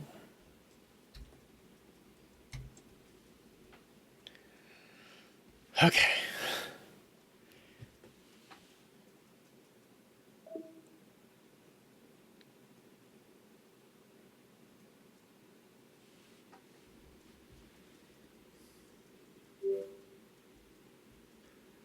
Let's get Leah over here.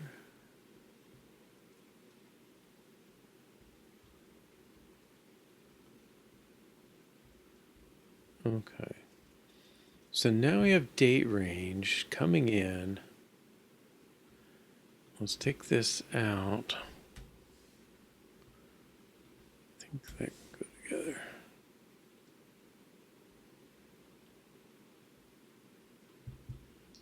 Now this amount.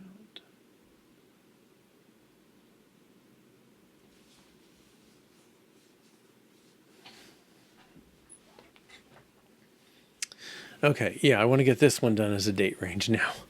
All right, so I'm looking for the places that use two of these together as a range. And this is another one. Now this is probably only called here.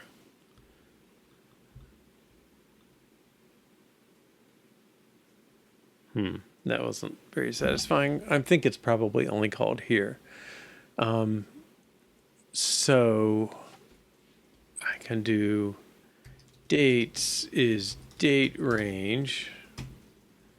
take these two out and then talk about dates dot first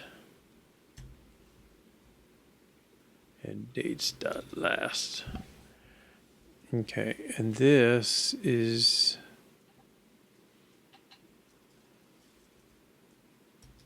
dates colon date range of first last amount. Okay.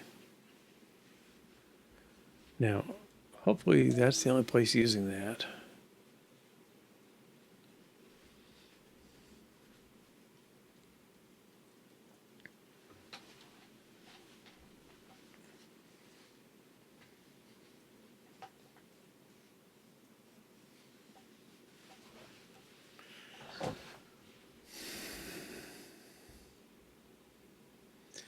Now, what I'm hoping is, well, or what I'm wondering, does this function, can we move it to DateRange? I mean, clearly the date is driving some of it, but it's talking about amounts like money and amount.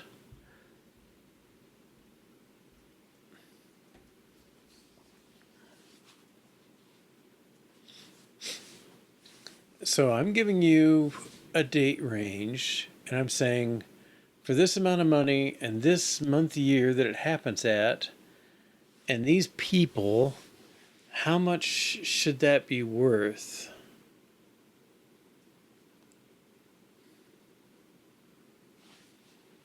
Well, that seems reasonable. So does that. I mean, I guess that can move over. I'm not 100% convinced it belongs over there, but like the high level thing it's working from, it's definitely working off of what are the dates involved. And it's using the people just because if you're asking for the age of somebody, then you need to know the people so you can find it. All right.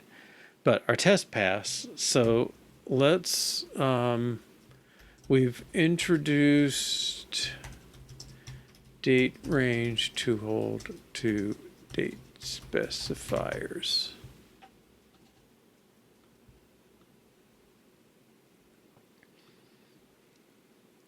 Okay.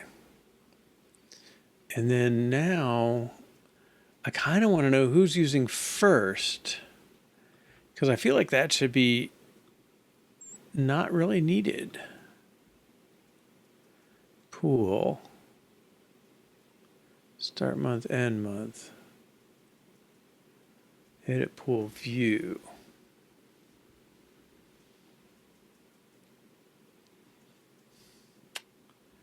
Well, and that's kind of a pass through. He's just taking the pool value, which is a Leia, and he's trying to come up with what's your date range. Okay, let's pull this out. Let's assume this is going to be real. Okay, so date range.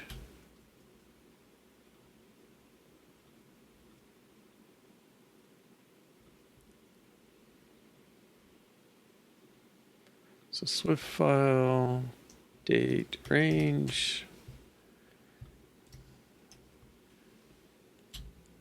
Okay. And nobody should mind that.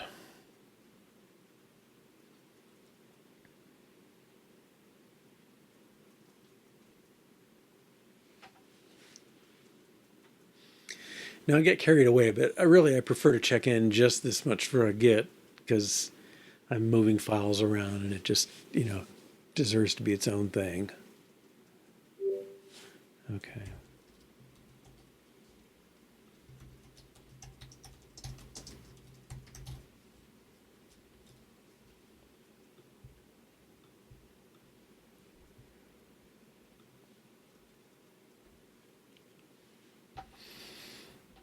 Now, the Leia thing, I just am not sure. But like something, I guess, like what's driving the decision here? And a lot of it is the dates.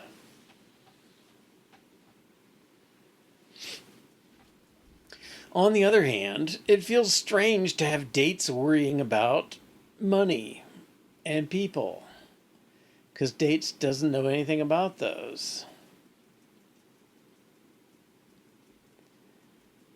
And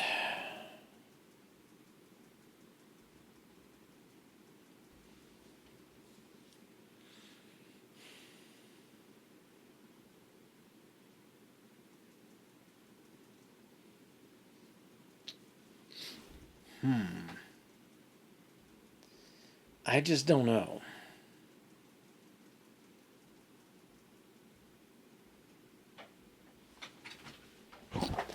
So I think when I don't know, I just kind of punt for a while and see what shakes out.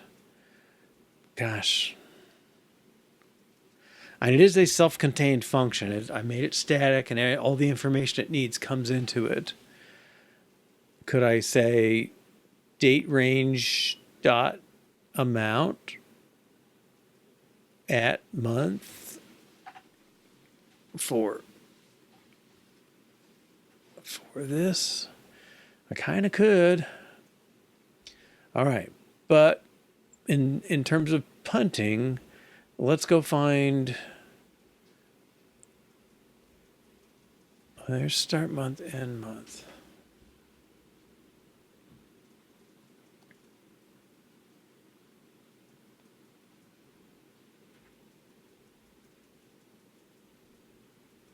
Yeah, that's a good question. Can we make some decision in there?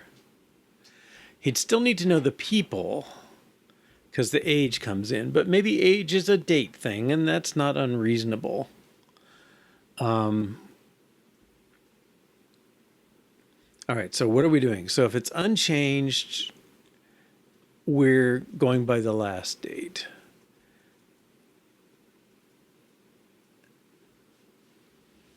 If it's okay, so the question is,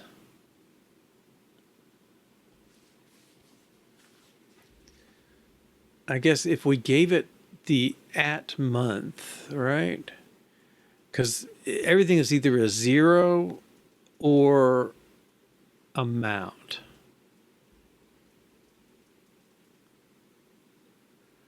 Okay, so is this answering the question like includes month year? Let's try it that way.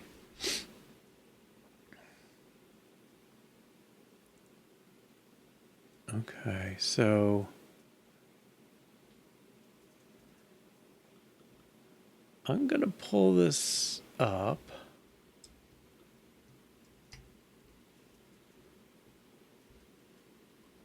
Over, I should say. All right. And then public function includes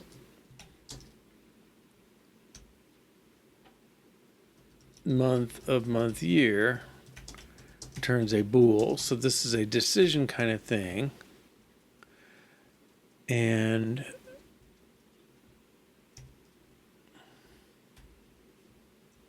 we're switching on first and last. Okay. If the month, then return false. If we don't find the person, then we're going to say false.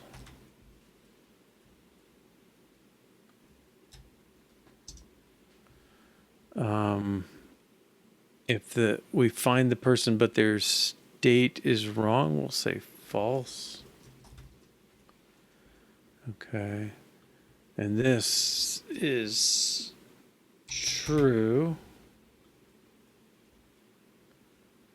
False. True.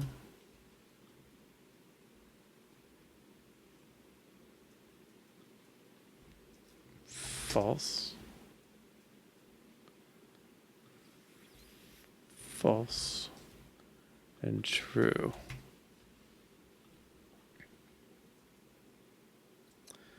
Okay, this is complex, or complicated at least. Else return, cannot find people. Okay, so we're going to have the people. Where's id coming from? Okay. Month and people of people.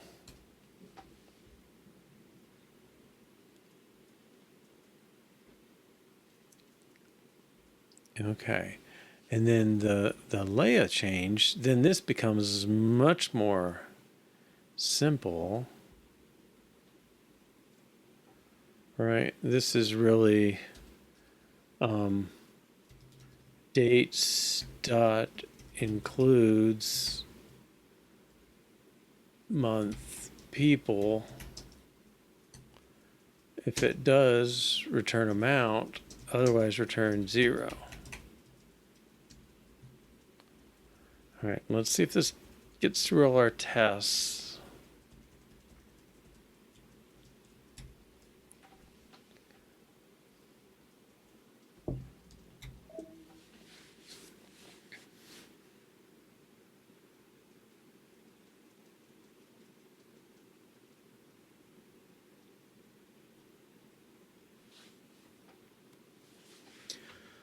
And I think we'll have to look at our tests and make sure they really cover the scenario, but I think we put all those in there.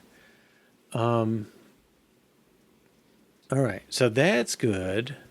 And now let's inline this.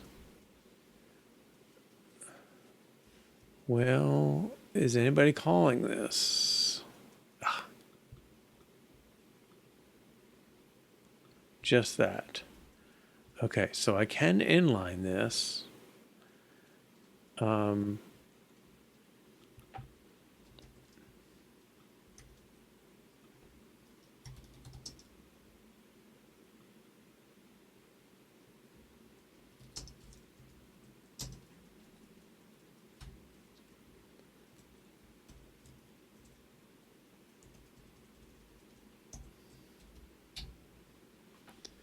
Okay. Test for green. Let's inline this.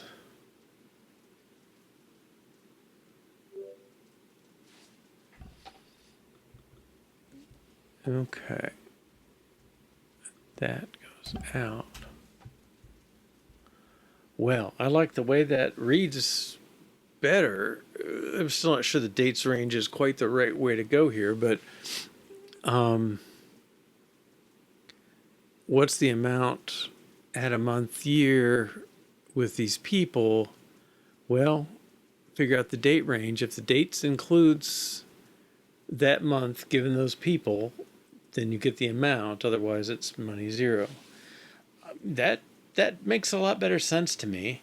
The people stuff's a little weird, but knowing that we're going to ask an age for a person and their age, I think that's okay. It's always a little fraught, like putting this things that return booleans always get a little extra scrutiny to me because it's sort of like they're trying to define a control flow for somebody else. But I think in this case, even with the complexity that comes in here, like on a kind of case-by-case combination thing, we really are trying to answer that question of, does this include this month? And that feels like the right kind of question to ask a date range. Yeah, no, you're right. Thanks, Mudshark. I think that's a good change. All right, so let's see, what do we got to do? Well, okay, I think that's tolerable as is. That ran, right? Did I run that? Make sure. I'll spend the extra 3 seconds after it builds.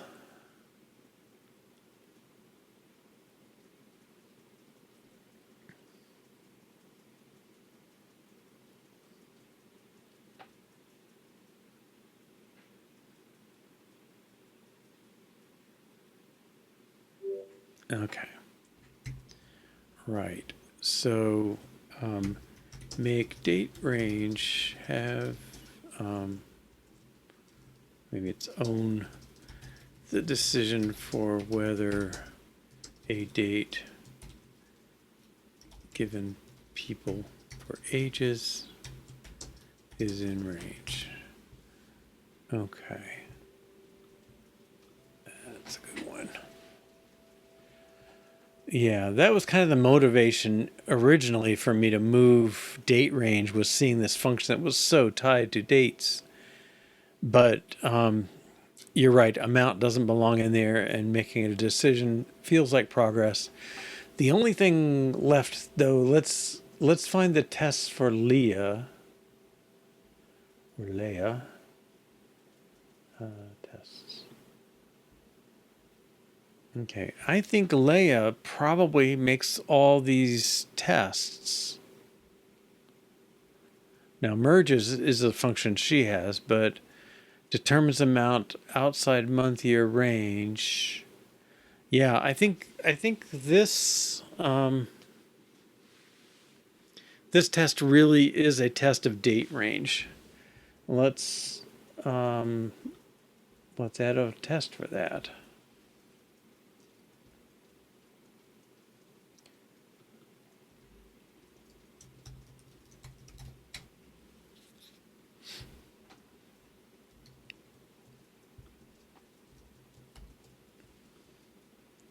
Okay, I'm not quite convinced I like having that, but okay. Testable import, but we need import Fiume model.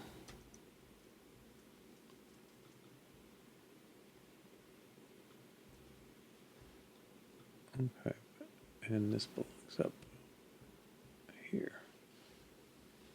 Okay, and so we want the tests from Leah.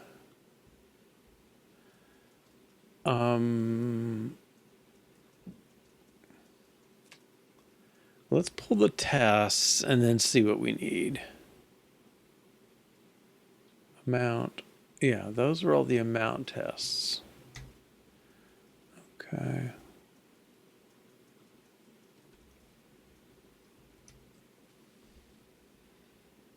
Okay, so now let's make this be a date range.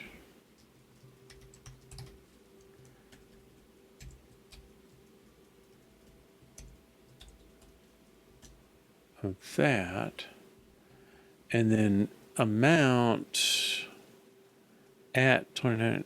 Oops, can I convert month year to date specifier? Oh, that's dot month.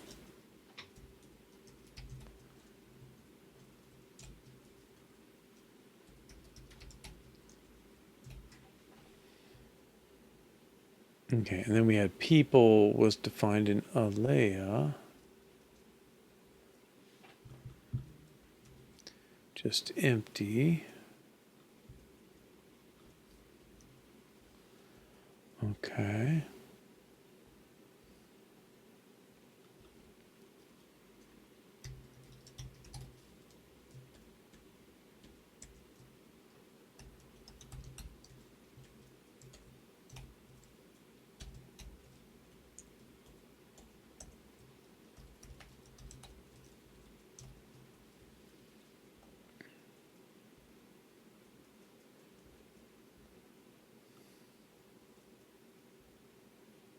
There's no.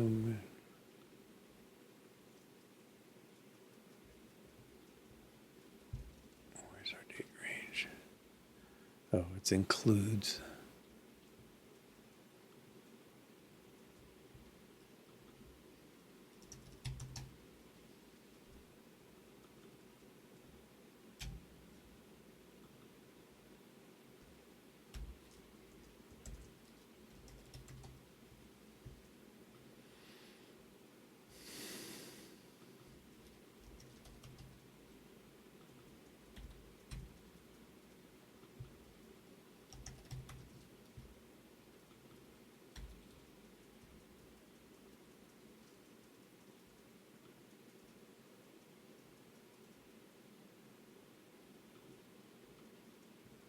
That should be true.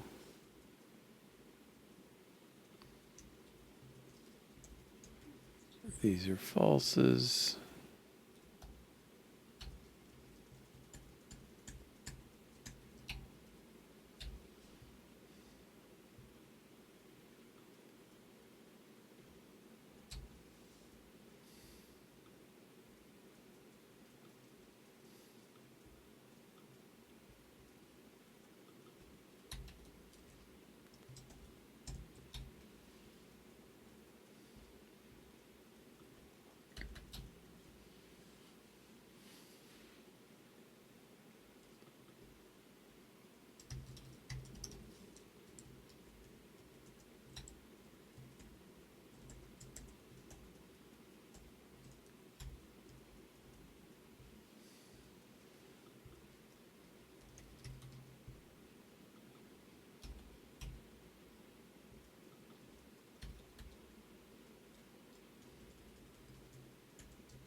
Yeah, this is true.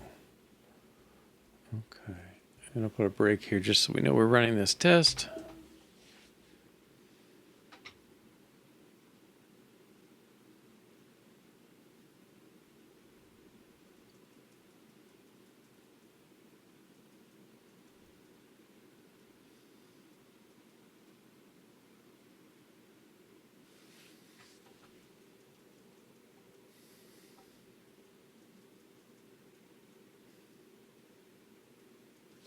Okay. Great. And then let's look at Alea. Now, I think this one, I don't feel like I need to run all these tests to have the confidence. I think just one of these would be enough. One each side. So if this is a failure case, so this is how about returns 0 outside month range, returns amount inside month range, and this is a condition on date range. It's not anything about Leah. She just decides, this verifies that we're calling that to do it. Merges is different, so I'm not going to try and mess with that. Okay.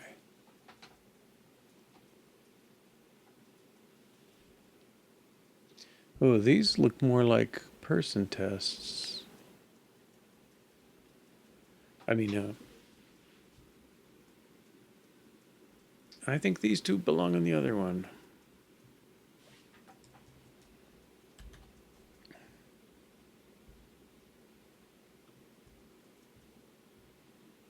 Okay, so those are date ranges. This one is ages. Okay, let's like this be date range. Age unchanged. Well, we'll inline that. Okay, and Bob. Is that okay? We expect the includes 2009.dec, not includes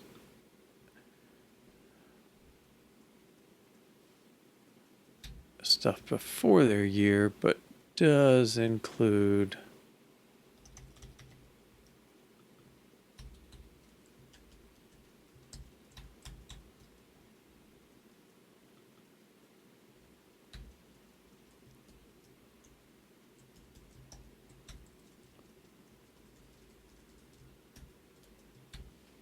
that. Okay, and this is Bob again.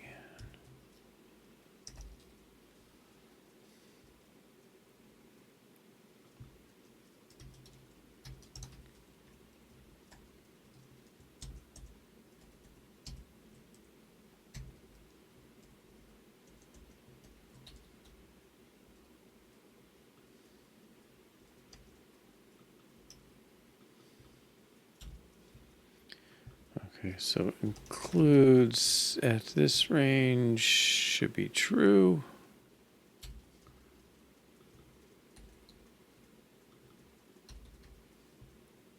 And at this should be false.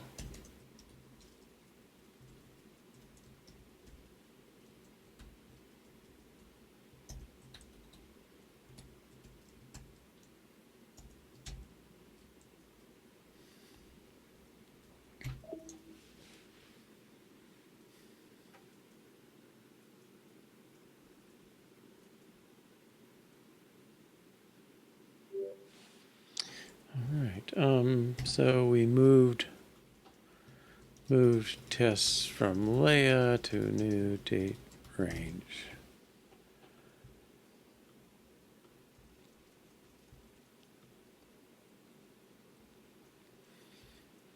Okay, now I think we can close those. Yeah, I'm wondering about this kind of stuff.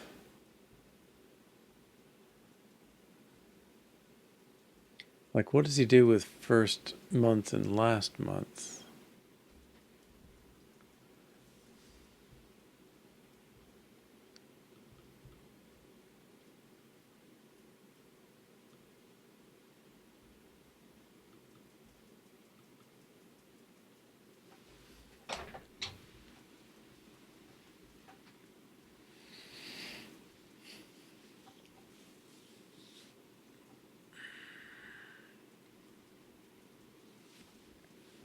All right, well, that one's different because he's digging through the two separate fields. Now, maybe that implies there's a date range view.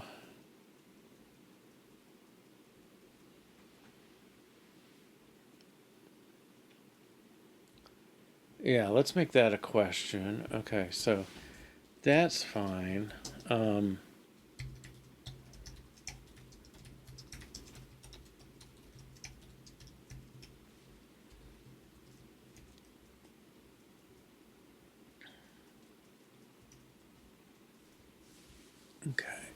I don't know how many of these to go through. Edit pool view, edit stream view. Well, they're going to have the same thing. That makes it promising.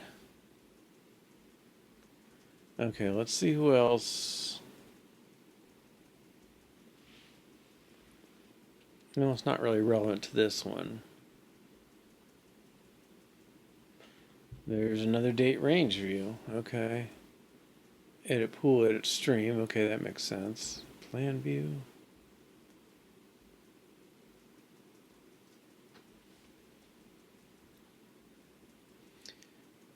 Yeah, that's UI. There was another place. Oh, pool view.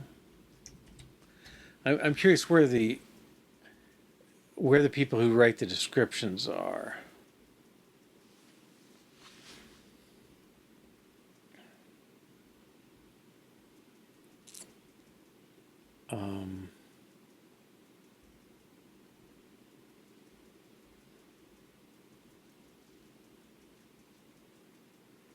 Name, amount, yeah. So this,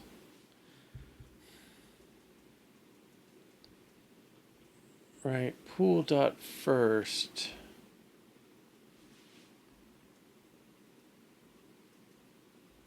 Yeah, so that to me belongs on DateRange. Okay. Let's say date range description used in pool view and stream view and others. Okay.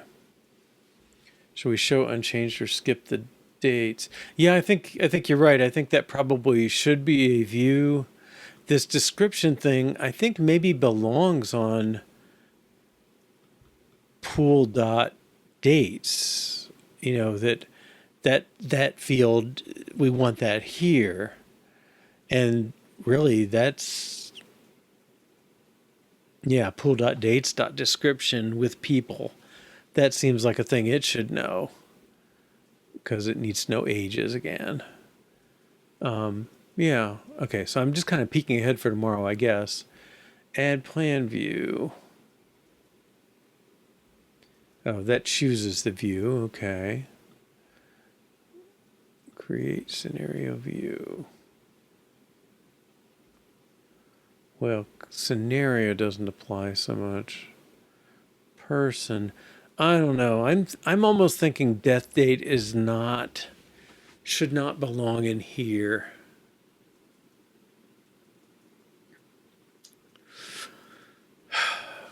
Yeah, I don't know.